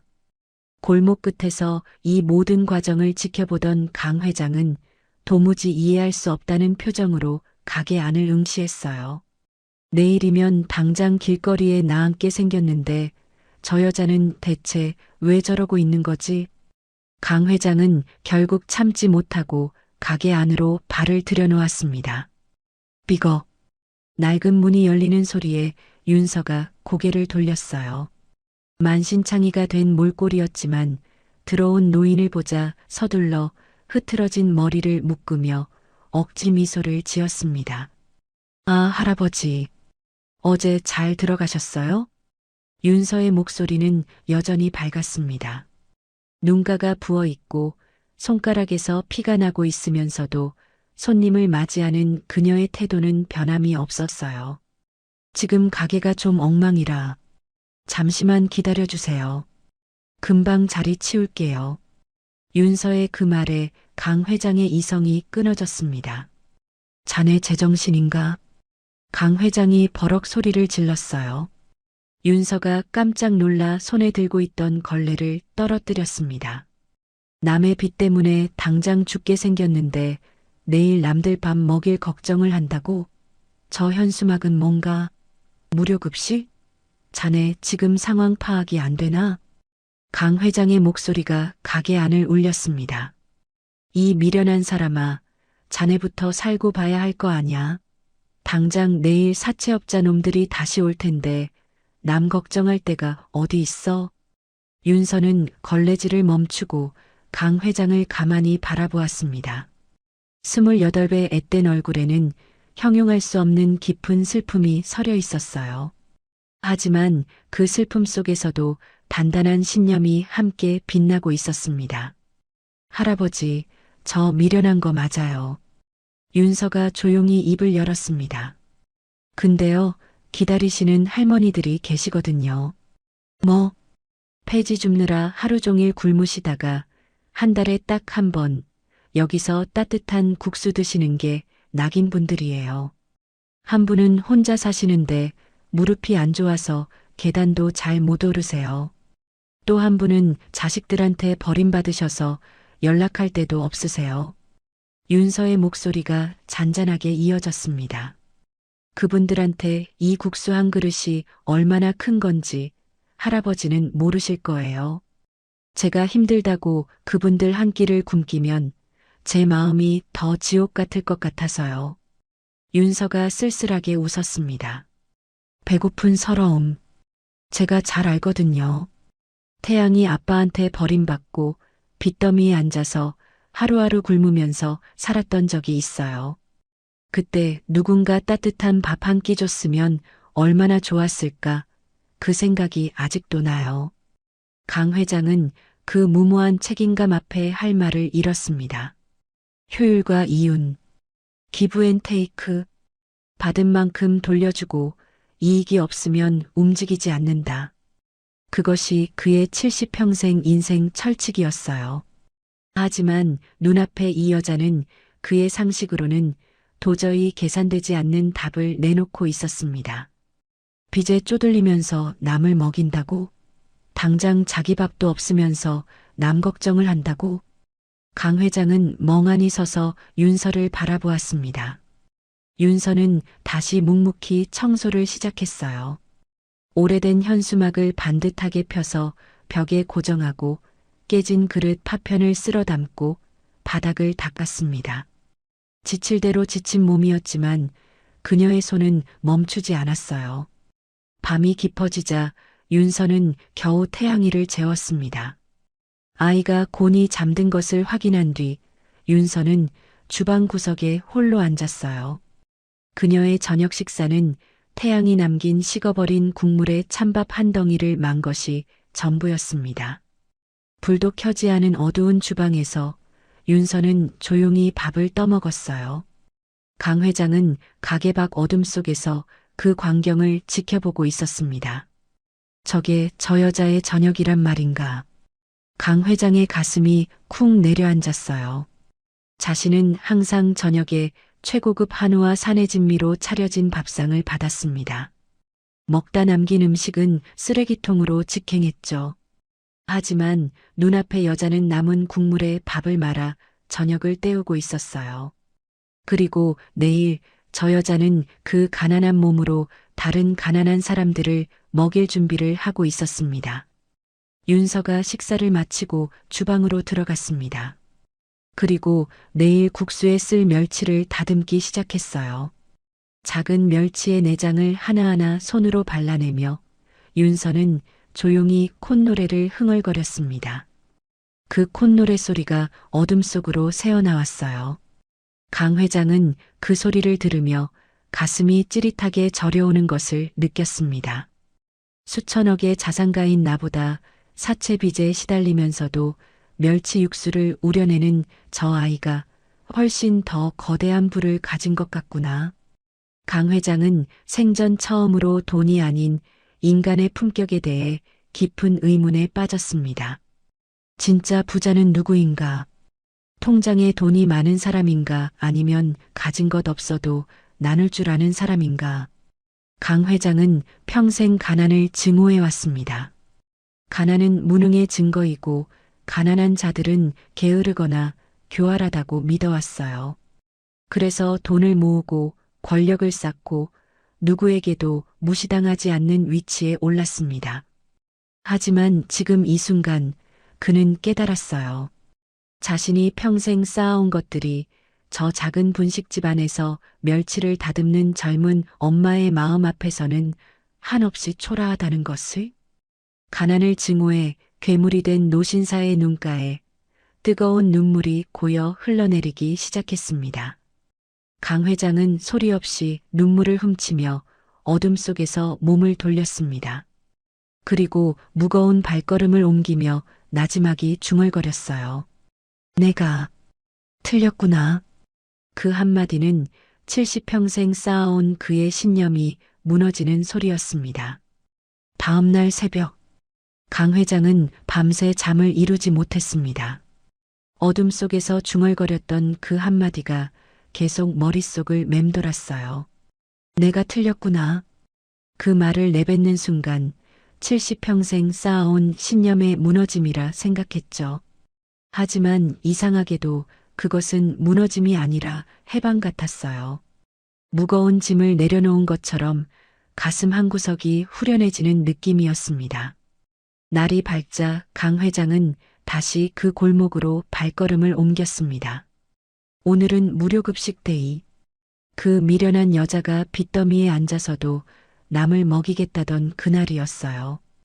태양 분식에 도착했을 때 가게 안은 이미 분주했습니다. 멸치 육수 냄새가 골목까지 퍼져나오고 있었어요. 구수하고 진한 향기가 코끝을 간지렸습니다. 강 회장은 어제와 같은 낡은 점퍼를 걸치고 가게 안으로 들어섰어요. 어서 오세요. 윤서가 환하게 웃으며 인사했습니다. 어제 그렇게 울었던 사람이라고는 믿기지 않을 만큼 그녀의 목소리는 씩씩했어요. 허리를 질끈 동여맨 앞치마, 단정하게 묶은 머리, 그리고 환한 미소. 윤서는 마치 아무 일도 없었다는 듯이 손님들을 맞이하고 있었습니다. 가게 안에는 이미 노인들이 여럿 앉아 있었어요. 허리가 굽은 할머니, 지팡이를 짚은 할아버지, 폐지를 실은 리어카를 가게 밖에 세워둔 할머니까지 모두 낡은 옷차림에 거칠게 갈라진 손을 가진 분들이었습니다. 할머니, 이쪽으로 앉으세요. 국물 뜨거우니까 천천히 드시고요. 윤서가 한 할머니의 팔을 부축해 자리에 앉혔습니다. 그리고 김이 모락모락 나는 잔치국수 한 그릇을 조심스럽게 내려놓았어요. 우리 윤서가 이렇게 고생하는데 우리가 뭘 해줄 수가 있어야지. 할머니가 미안한 표정으로 말했습니다. 무슨 말씀이세요? 할머니들 오시는 게 제가 좋아서 하는 건데요. 맛있게 드세요. 윤서가 환하게 웃었습니다. 그 웃음에는 가식이라곤 찾아볼 수 없었어요. 강 회장은 구석 자리에 웅크리고 앉았습니다. 노숙자 행세를 하는 것도 이제 며칠째. 아무도 그를 한석그룹의 회장이라고 의심하지 않았어요. 잠시 후 윤서가 강 회장 앞에도 잔치국수 한 그릇을 내려놓았습니다. 김이 모락모락 피어오르는 국수 위에는 고명으로 올린 계란 지단과 김가루 그리고 파가 예쁘게 얹혀 있었어요. 옆에는 갓 버무린 겉절이까지 듬뿍 담긴 작은 접시가 놓였습니다. 윤서가 강 회장의 곁에 잠시 앉으며 나지막이 말했어요. 할아버지, 어제는 제가 너무 정신이 없었죠. 이거 드시고 기운 내세요. 윤서가 따뜻하게 웃었습니다. 어제 보니까 속이 많이 비신 것 같아서 국수양 많이 드렸어요. 국물도 진하게 우렸으니까 천천히 드세요. 강 회장은 고개를 끄덕이며 투박한 나무젓가락을 들었습니다. 국물을 한 모금 들이키는 순간이었어요. 강 회장의 손이 미세하게 떨리기 시작했습니다. 혀끝을 감도는 구수하고 진한 멸치 육수, 그리고 그 끝에 남는 달큰한 채수의 맛. 짜지도 싱겁지도 않은 절묘한 간. 면발을 감싸는 국물의 깊은 감칠맛. 이 맛. 강 회장의 눈이 커졌습니다. 이건 우리 어머니 맛인데. 60년 전의 기억이 파도처럼 밀려왔습니다. 강 회장이 10살 무렵이었죠. 판자촌 골목 끝 낡은 판잣집에서 작은 식당을 하시던 어머니. 새벽부터 일어나 멸치를 다듬고 국물을 우리고 손님들에게 국수를 말아주시던 어머니의 모습이 눈앞에 아른거렸어요. 그때도 이런 맛이었습니다. 가난해서 재료가 부족해도 정성만큼은 가득 담긴 국물. 돈이 없어 제대로 된 고명도 올리지 못했지만 한 그릇 한 그릇 온 마음을 다해 만들던 어머니의 손맛. 강 회장은 젓가락을 든 손이 떨리는 것을 멈출 수가 없었습니다. 가난이 끔찍해 어머니의 거친 손을 외면했던 세월이었어요. 성공을 위해 뒤도 안 돌아보고 달려왔습니다. 성인이 되어 판자촌을 떠나 서울로 올라오던 날 어머니가 눈물을 흘리며 손을 잡았지만 뿌리쳤어요. 어머니가 돌아가시던 날 임종 자리에도 가지 않았습니다. 가난한 유산은 필요 없다며 독하게 마음을 먹었어요. 장례식장에서 눈물 한 방울 흘리지 않고 돌아섰습니다. 그렇게 살아왔어요. 가난을 증오하고 돈을 모으고 권력을 쌓고 누구에게도 무시당하지 않는 위치에 올랐습니다. 하지만 그 긴 세월 동안 어머니의 국수 맛은 단 한 번도 다시 만나지 못했어요. 그런데 지금 28 어린 여자가 내놓은 국물 한 그릇이 그 맛을 되살려 놓았습니다. 국수 김 사이로 아련하게 떠오르는 어머니의 야윈 얼굴. 그리고 지금 부엌에서 분주히 움직이는 윤서의 모습이 겹쳐 보였어요. 둘 다 가난했습니다. 둘 다 힘들었습니다. 하지만 둘 다 따뜻했어요. 강 회장의 눈동자가 사정없이 흔들렸습니다. 굵은 눈물이 눈가에 맺히기 시작했어요. 그때였습니다. 할아버지. 작은 목소리가 들려왔어요. 고개를 돌리니 태양이가 강 회장 앞에 서 있었습니다. 아이는 고사리 같은 손을 펴서 알사탕 하나를 강 회장의 무릎 위에 올려놓았어요. 이거 드세요. 이게 뭐냐? 강 회장이 쉰 목소리로 물었습니다. 엄마가 이거 먹으면 기분이 좋아진대요. 아까 보니까 할아버지 눈이 슬퍼 보여서 내가 아끼는 건데 드릴게요. 태양이의 맑은 눈망울이 강 회장을 올려다보았습니다. 5살 아이의 순수한 눈빛. 거기에는 계산도 의도도 아무것도 없었어요. 그저 슬퍼 보이는 노인에게 자신이 가진 가장 소중한 것을 나누려는 마음뿐이었습니다. 그 순간 강 회장의 심장 속에서 억눌렸던 무언가가 툭 하고 터져버렸습니다. 눈물이 쏟아졌어요.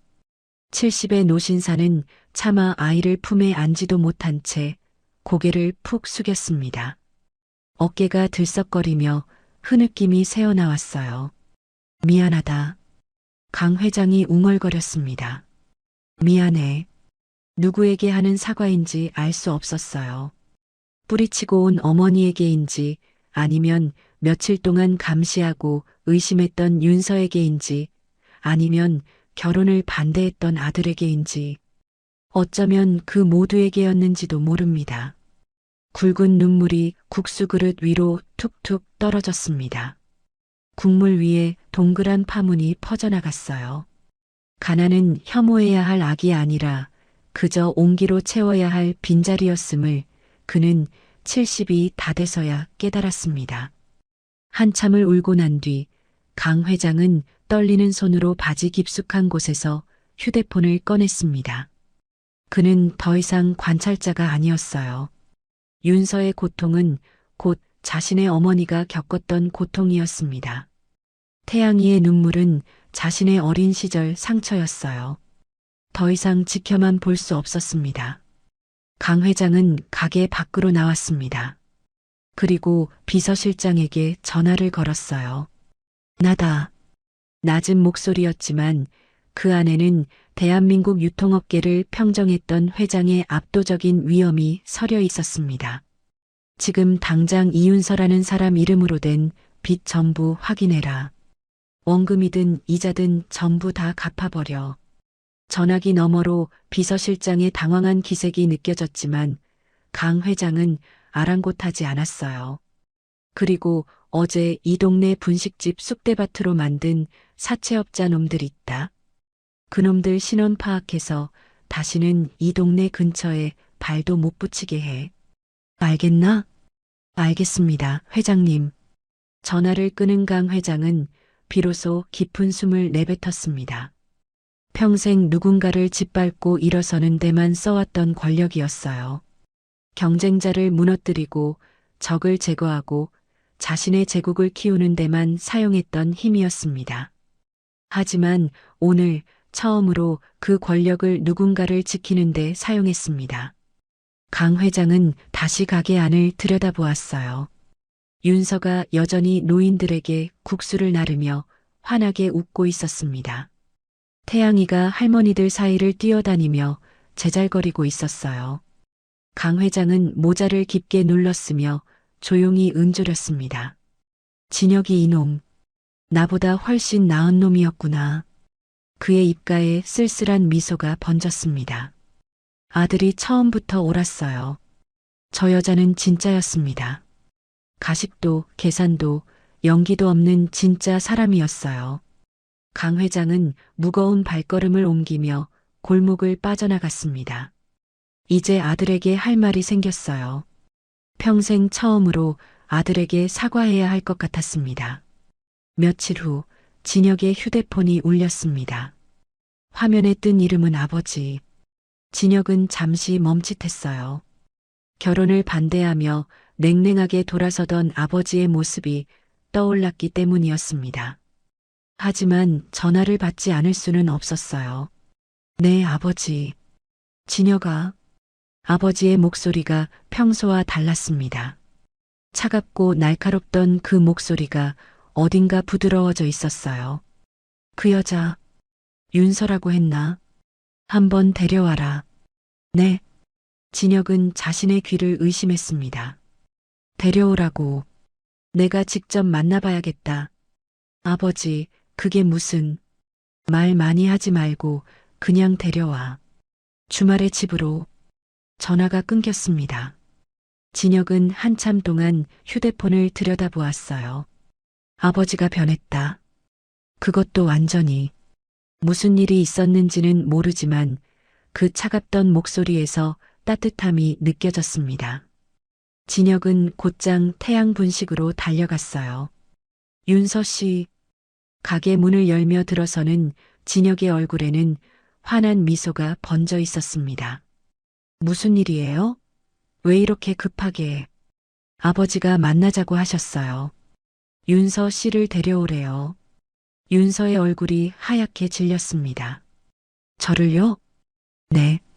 아버지 목소리가 평소랑 완전히 달랐어요. 무슨 일이 있었는지 모르겠지만 좋은 일인 것 같아요. 윤서는 불안한 표정으로 앞치마를 만지작거렸어요. 하지만 저 같은 사람이 그런 곳에 가도 되는 걸까요? 진혁이 윤서의 손을 꼭 잡았습니다. 괜찮아요. 내가 옆에 있을게요. 주말 오후 진혁의 차를 타고 도착한 한석그룹 회장 저택은 입구부터 숨이 막힐 듯 거대했습니다. 철문이 열리자 끝없이 펼쳐진 정원이 나타났어요. 잔디밭 사이로 난 길을 따라 한참을 들어가자 거대한 저택이 모습을 드러냈습니다. 대리석으로 지어진 3층 건물. 그 규모는 윤서가 살아온 세계와는 너무나 달랐어요. 차에서 내린 윤서는 저택을 올려다보며 다리가 떨리는 것을 느꼈습니다. 현관문이 열리자 더욱 압도적인 광경이 펼쳐졌어요. 끝없이 펼쳐진 대리석 복도, 은은한 향나무 냄새, 그리고 천장을 가득 채운 화려한 샹들리에의 불빛. 윤서는 자꾸만 위축되는 마음에 제 옷자락을 만지작거렸습니다. 태양이는 신기한 듯 주변을 두리번거렸어요. 엄마, 여기 진짜 크다. 우리 집보다 100배는 큰 것 같아. 태양아, 조용히. 윤서가 아이의 손을 꼭 잡았습니다. 그리고 복도 한가운데서 멈춰 섰어요. 진혁 씨, 저 역시 돌아가는 게 좋겠어요. 네. 이런 곳은 저랑 어울리지 않아요. 저 같은 사람이 여기 있으면 민폐만 될 것 같아요. 윤서가 고개를 떨구었습니다. 어깨가 잔뜩 움츠러들어 있었어요. 진혁이 윤서의 떨리는 손을 두 손으로 꽉 맞잡았습니다. 윤서 씨, 진혁의 목소리는 단단했어요. 당신은 이미 내 마음속에 가장 귀한 사람이에요. 이 집보다, 이 저택보다, 아버지의 재산보다 당신이 더 소중해요. 윤서가 고개를 들어 진혁을 바라보았습니다. 아버지가 먼저 보자고 하신 거예요. 그냥 평소에 당신 모습을 보여주면 돼요. 내가 옆에 있을게요. 무슨 일이 있어도. 진혁의 따뜻한 눈빛에 용기를 얻은 윤서가 깊은 숨을 내쉬었습니다. 그리고 태양이의 손을 잡고 거실로 들어섰어요. 저 멀리 거대한 통유리창 앞에 한 노인이 서 있었습니다. 최고급 정장을 차려입고 노을을 등진 채 위엄 있게 서 있는 뒷모습. 강석주 회장이었어요. 아버지 모시고 왔습니다. 진혁의 말에 강 회장이 천천히 고개를 돌려 그들을 바라보았습니다. 그 순간이었어요. 윤서의 손에서 가방이 떨어졌습니다. 윤서의 입술이 파르르 떨렸어요. 눈이 휘둥그레지며 믿을 수 없다는 표정이 얼굴에 번졌습니다. 할아버지? 그랬어요. 며칠간 자신의 가게 구석에서 비를 피하던 그 노숙자. 사채업자들에게 짓밟히는 태양이의 가방을 보며 함께 분노해주던 그 노인. 어제는 자신이 만든 잔치국수를 눈물로 삼키던 그 초라한 거지 노인이 바로 대한민국 유통업계를 호령하는 강석주 회장이었습니다. 윤서는 머릿속이 하얘졌어요. 그럼 그동안 할아버지가 아니라 회장님이셨단 거예요? 저한테 국수도 드시고 보리차도 받으시고 그게 다. 강 회장은 예전의 차가운 표정 대신 깊고 인자한 미소를 띠고 있었습니다. 그는 당황해 어쩔 줄 모르는 윤서에게 천천히 다가왔어요. 그리고 그녀의 거칠고 갈라진 손을 따뜻하게 감싸주었습니다. 내가 신뢰가 많았다, 윤서야.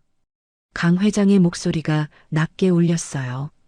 자네의 밑바닥을 확인하러 갔다가 오히려 내 마음의 밑바닥만 똑똑히 확인하고 왔어. 윤서는 아무 말도 할 수 없었습니다. 눈물이 핑 돌았어요. 돈만 쫓느라 괴물이 된 나에게 자네는 사람의 온기가 무엇인지 국수 한 그릇으로 가르쳐 주더군. 강 회장이 윤서의 손을 꼭 쥐었습니다. 고맙다, 윤서야. 그리고 미안하다. 그리고 강 회장은 고개를 돌려 진혁을 바라보았습니다. 아들의 눈과 마주치자 강 회장의 눈가가 잠시 떨렸어요. 진혁아, 너한테도 할 말이 있다. 아버지, 내가 처음부터 옳았어. 이 사람을 알아본 내 눈이 나보다 훨씬 나았다. 아비로서 미안하다. 진혁은 태어나서 처음으로 아버지에게서 사과를 들었습니다. 평생 완벽하고 차가웠던 아버지가 고개를 숙이는 모습에 진혁의 눈시울이 붉어졌어요. 아버지, 저야말로 감사합니다. 식사 자리가 마련되었습니다. 거대한 식탁에 사내진미가 차려졌지만 분위기는 따뜻했어요. 강 회장은 윤서의 맞은편에 앉아 진지한 표정으로 입을 열었습니다. 자네에게 사과하고 싶은 게 하나 더 있네. 사과요? 가난한 사람은 다 속물일 거라 믿었던 내 오만함을 용한 석주게. 돈이 없으면 교활하고 돈이 없으면 게으르다고 평생 믿어왔어. 하지만 자네를 보면서 내가 얼마나 틀렸는지 깨달았다. 강 회장이 깊은 숨을 내쉬었어요. 그래서 내가 결심한 게 있어. 강 회장은 비서가 가져온 서류 한 뭉치를 테이블 위에 올려놓았습니다. 우리 그룹 산하의 태양상생 재단을 설립하려고 하네. 태양? 상생재단이요? 윤서가 눈을 동그랗게 떴습니다. 미혼모들의 자립을 돕고 소외된 이웃들에게 따뜻한 한 끼를 대접하는 곳이지. 자네가 그 골목에서 하던 일을 전국으로 넓히는 거야. 강 회장이 윤서의 눈을 똑바로 바라보았어요. 이 재단의 운영권과 이사장 자리를 자네가 맡아주었으면 해. 윤서는 깜짝 놀라 손사래를 쳤습니다. 회장님, 저는 그저 분식집이나 하던 사람이에요. 대학교도 자퇴했고 경험도 없고 그런 큰 재단을 운영할 자격이 없어요. 강 회장이 단호하게 고개를 저었어요. 아니, 자네는 억울한 빚더미에 앉아서도 남의 배고픔을 먼저 걱정했지. 당장 내일 굶을 처지에서도 노인들에게 국수를 끓였어. 그건 돈이 많다고 할 수 있는 일이 아니야. 강 회장의 목소리가 단단해졌습니다. 마음이 부자인 사람만이 할 수 있는 일이지. 자네 같은 사람이 이사장 자리에 있어야 우리 그룹의 돈이 비로소 가치 있게 쓰일 걸세. 윤서의 눈에 눈물이 고였어요. 태양 분식을 재단의 1호점으로 만들고 자네의 그 따뜻한 철학을 세상에 퍼뜨려주게. 배고픈 서러움을 아는 사람이 배고픈 사람들을 도와야 해. 윤서는 더 이상 참지 못하고 눈물을 터뜨렸습니다. 미혼모라는 이유로 세상에 치이고 사채업자에게 무시당하며 버텼던 지난날의 서러움이 밀려왔어요. 하지만 이제 그 서러움이 씻은 듯 사라지는 것을 느꼈습니다. 회장님, 아니 아버님, 윤서가 떨리는 목소리로 말했어요. 정말 감사합니다. 제가 가진 진심 다해서 정말 열심히 해볼게요. 저를 믿어주셔서 정말 감사합니다. 그래, 고맙다. 포기하지 않고 그 예쁜 마음 지켜줘서. 강 회장이 따뜻하게 웃었습니다. 곁에서 이를 지켜보던 진혁은 비로소 안도의 미소를 지으며 윤서의 어깨를 감싸 안았어요. 그의 눈가도 촉촉하게 젖어 있었습니다. 강 회장은 신기한 듯 주변을 두리번거리던 태양이를 손짓해 불렀습니다. 태양아, 이리 와봐. 태양이가 조심스럽게 다가가자 강 회장은 아이를 번쩍 들어 올려 자신의 무릎에 앉혔어요. 너 그때 할아버지한테 사탕 줬지? 그거 정말 맛있었어. 진짜요? 그럼 또 드릴까요? 태양이가 해맑게 웃었습니다. 강 회장은 호탕하게 웃으며 아이의 머리를 쓸어넘겼어요. 자, 이제 우리 가족끼리 진짜 식사를 시작해볼까? 식탁 위로는 태양처럼 따뜻한 희망만이 가득 차오르고 있었습니다. 지독했던 오해는 거치고 새로운 가족의 시작이 그렇게 조용히 피어나고 있었어요. 1년이라는 시간이 흘렀습니다. 예전에 낡고 좁았던 태양 분식. 비만 오면 천장에서 물이 새고 바람이 불면 문틈으로 외풍이 들어오던 그 작은 가게는 이제 없었어요. 그 자리에는 현대적이면서도 따스한 나무 질감이 살아있는 아름다운 건물이 들어서 있었습니다. 건물 정면에는 태양상생 재단 1호점이라는 간판이 걸려 있었어요. 아침 햇살을 받아 눈부시게 빛나는 금색 글씨. 그 간판 아래로 사람들이 분주하게 오가고 있었습니다. 재단 이사장이 된 윤서의 일상은 이전보다 훨씬 바빠졌습니다. 하지만 그녀의 얼굴에는 그늘 대신 생기가 가득했어요. 세련된 오피스룩 위로 여전히 익숙한 남색 앞치마를 두른 윤서는 재단 내 꿈나무 주방에서 교육생들을 지도하고 있었습니다. 이곳은 윤서처럼 홀로 아이를 키우며 막막한 현실에 부딪힌 청년 엄마들에게 조리법과 바리스타 기술을 가르쳐 자립을 돕는 터전이 되었어요. 현재 20명이 넘는 교육생들이 이곳에서 새로운 시작을 준비하고 있었습니다. 은주 씨, 육수는 너무 센 불 말고 은근하게 우려내야 깊은 맛이 나요. 윤서가 교육생 옆에 서서 조언했습니다. 그래야 먹는 사람 마음까지 뜨끈해지거든요. 음식은 재료만 중요한 게 아니에요. 정성이 들어가야 해요. 네, 이사장님. 감사합니다. 교육생이 고개를 끄덕이며 불 조절을 했어요. 윤서는 환하게 웃으며 다른 교육생에게로 발걸음을 옮겼습니다. 수진 씨, 반죽 상태 좋아요. 그 정도면 찰기가 딱 좋을 거예요. 정말요? 이사장님, 저 떡볶이 장사할 수 있을까요? 수진이라 불린 젊은 엄마가 불안한 표정으로 물었습니다. 그녀도 윤서처럼 혼자 아이를 키우며 살아가는 미혼모였어요. 윤서가 수진의 손을 꼭 잡았습니다. 할 수 있어요. 저도 했잖아요. 수진 씨도 분명히 할 수 있어요.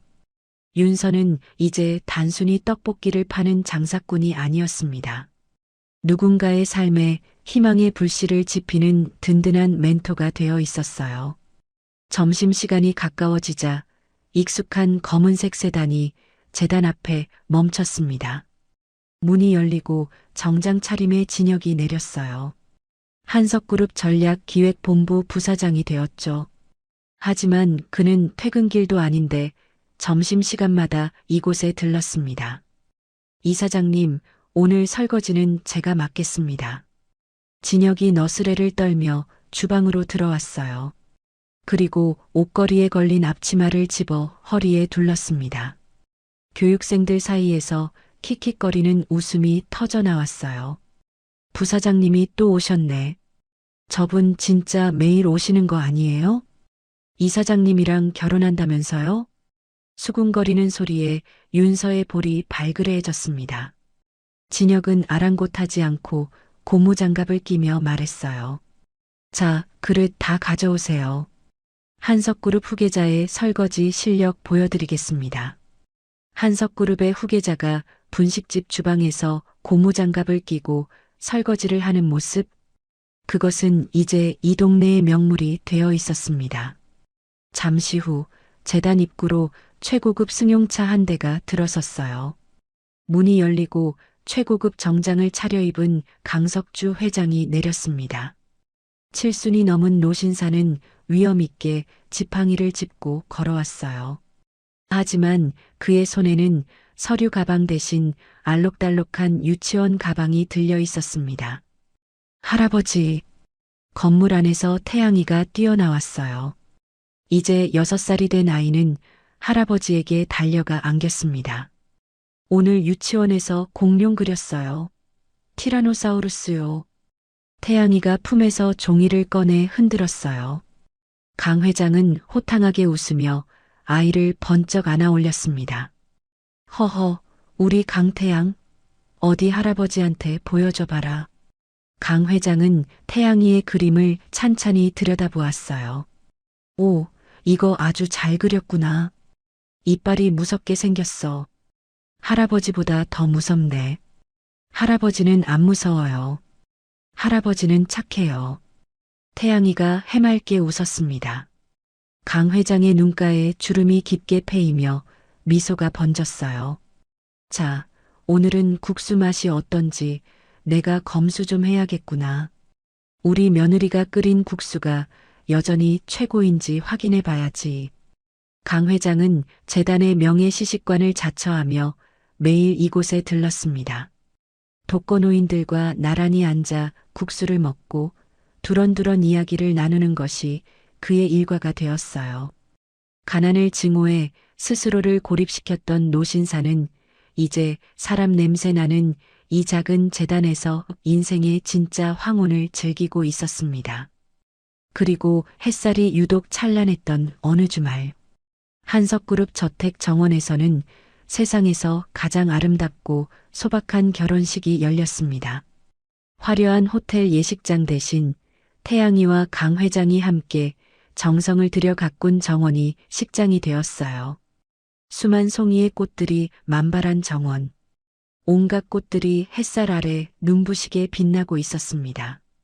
윤서는 화려한 보석 대신 진혁이 처음 선물했던 수수한 진주 귀걸이를 하고 있었어요. 새하얀 웨딩드레스를 입은 그녀는 세상에서 가장 당당한 신부가 되어 버질로드를 걸었습니다. 태양이가 작은 바구니를 들고 엄마 앞에서 꽃잎을 뿌렸어요. 엄마 예뻐요. 우리 태양이도 예뻐. 윤서가 아이의 머리를 쓰다듬으며 웃었습니다. 단상에서 진혁이 윤서를 기다리고 있었어요. 그의 눈가가 촉촉하게 젖어 있었습니다. 윤서 씨 정말 아름다워요. 진혁 씨도요. 두 사람은 서로를 마주보며 영원한 사랑을 맹세했습니다. 강 회장은 단상 아래에서 그 모습을 흐뭇하게 바라보았어요. 그의 가슴팍에는 수천만 원짜리 명품 부토니에 대신 태양이가 고사리 손으로 직접 종이를 접어 만든 훈장이 달려 있었습니다.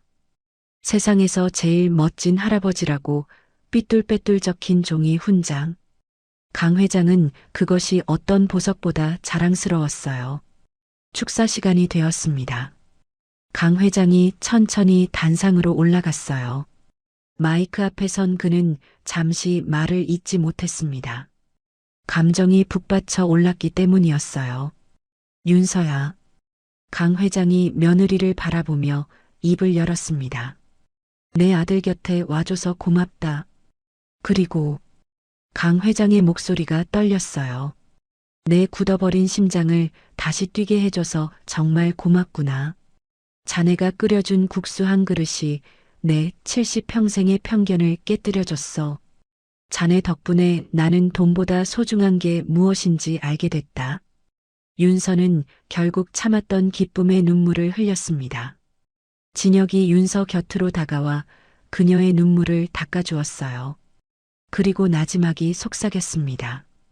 윤서 씨, 이제 당신은 혼자가 아니에요. 진혁 씨, 우리가 함께 만드는 이 태양이 온 세상을 비출 겁니다. 결혼식이 끝나고 노을이 오렌지빛으로 물드는 저녁이 찾아왔습니다. 세 세대가 나란히 손을 맞잡고 정원을 산책했어요.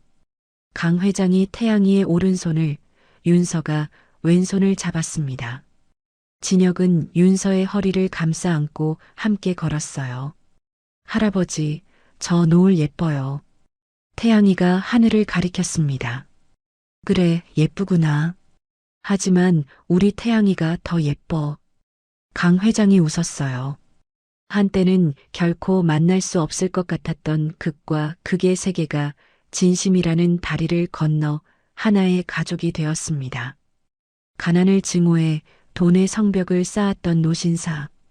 그 성벽 안에서 가짜 삶을 살았던 아들. 그리고 가난 속에서도 스스로 빛나기를 포기하지 않았던 젊은 엄마. 그들이 함께 걷는 길 위로 따스한 태양빛이 내리쬐었습니다.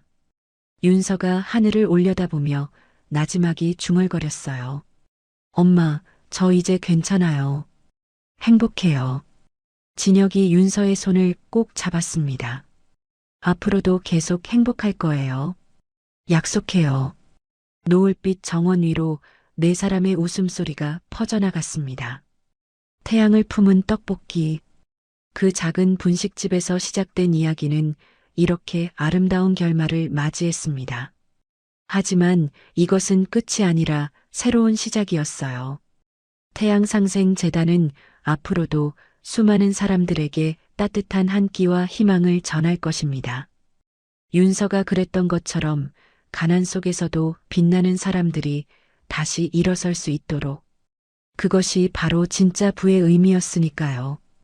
오늘의 이야기가 당신의 마음에 작은 울림을 드렸다면 앞으로도 당신의 나날에 잔잔한 위로가 될 이야기들로 찾아뵐 수 있도록 구독과 좋아요를 눌러주세요. 그리고 사연의 주인공을 위한 따뜻한 말씀도 댓글로 부탁드립니다. 당신의 오늘을 늘 응원합니다. 인생 나날이었습니다.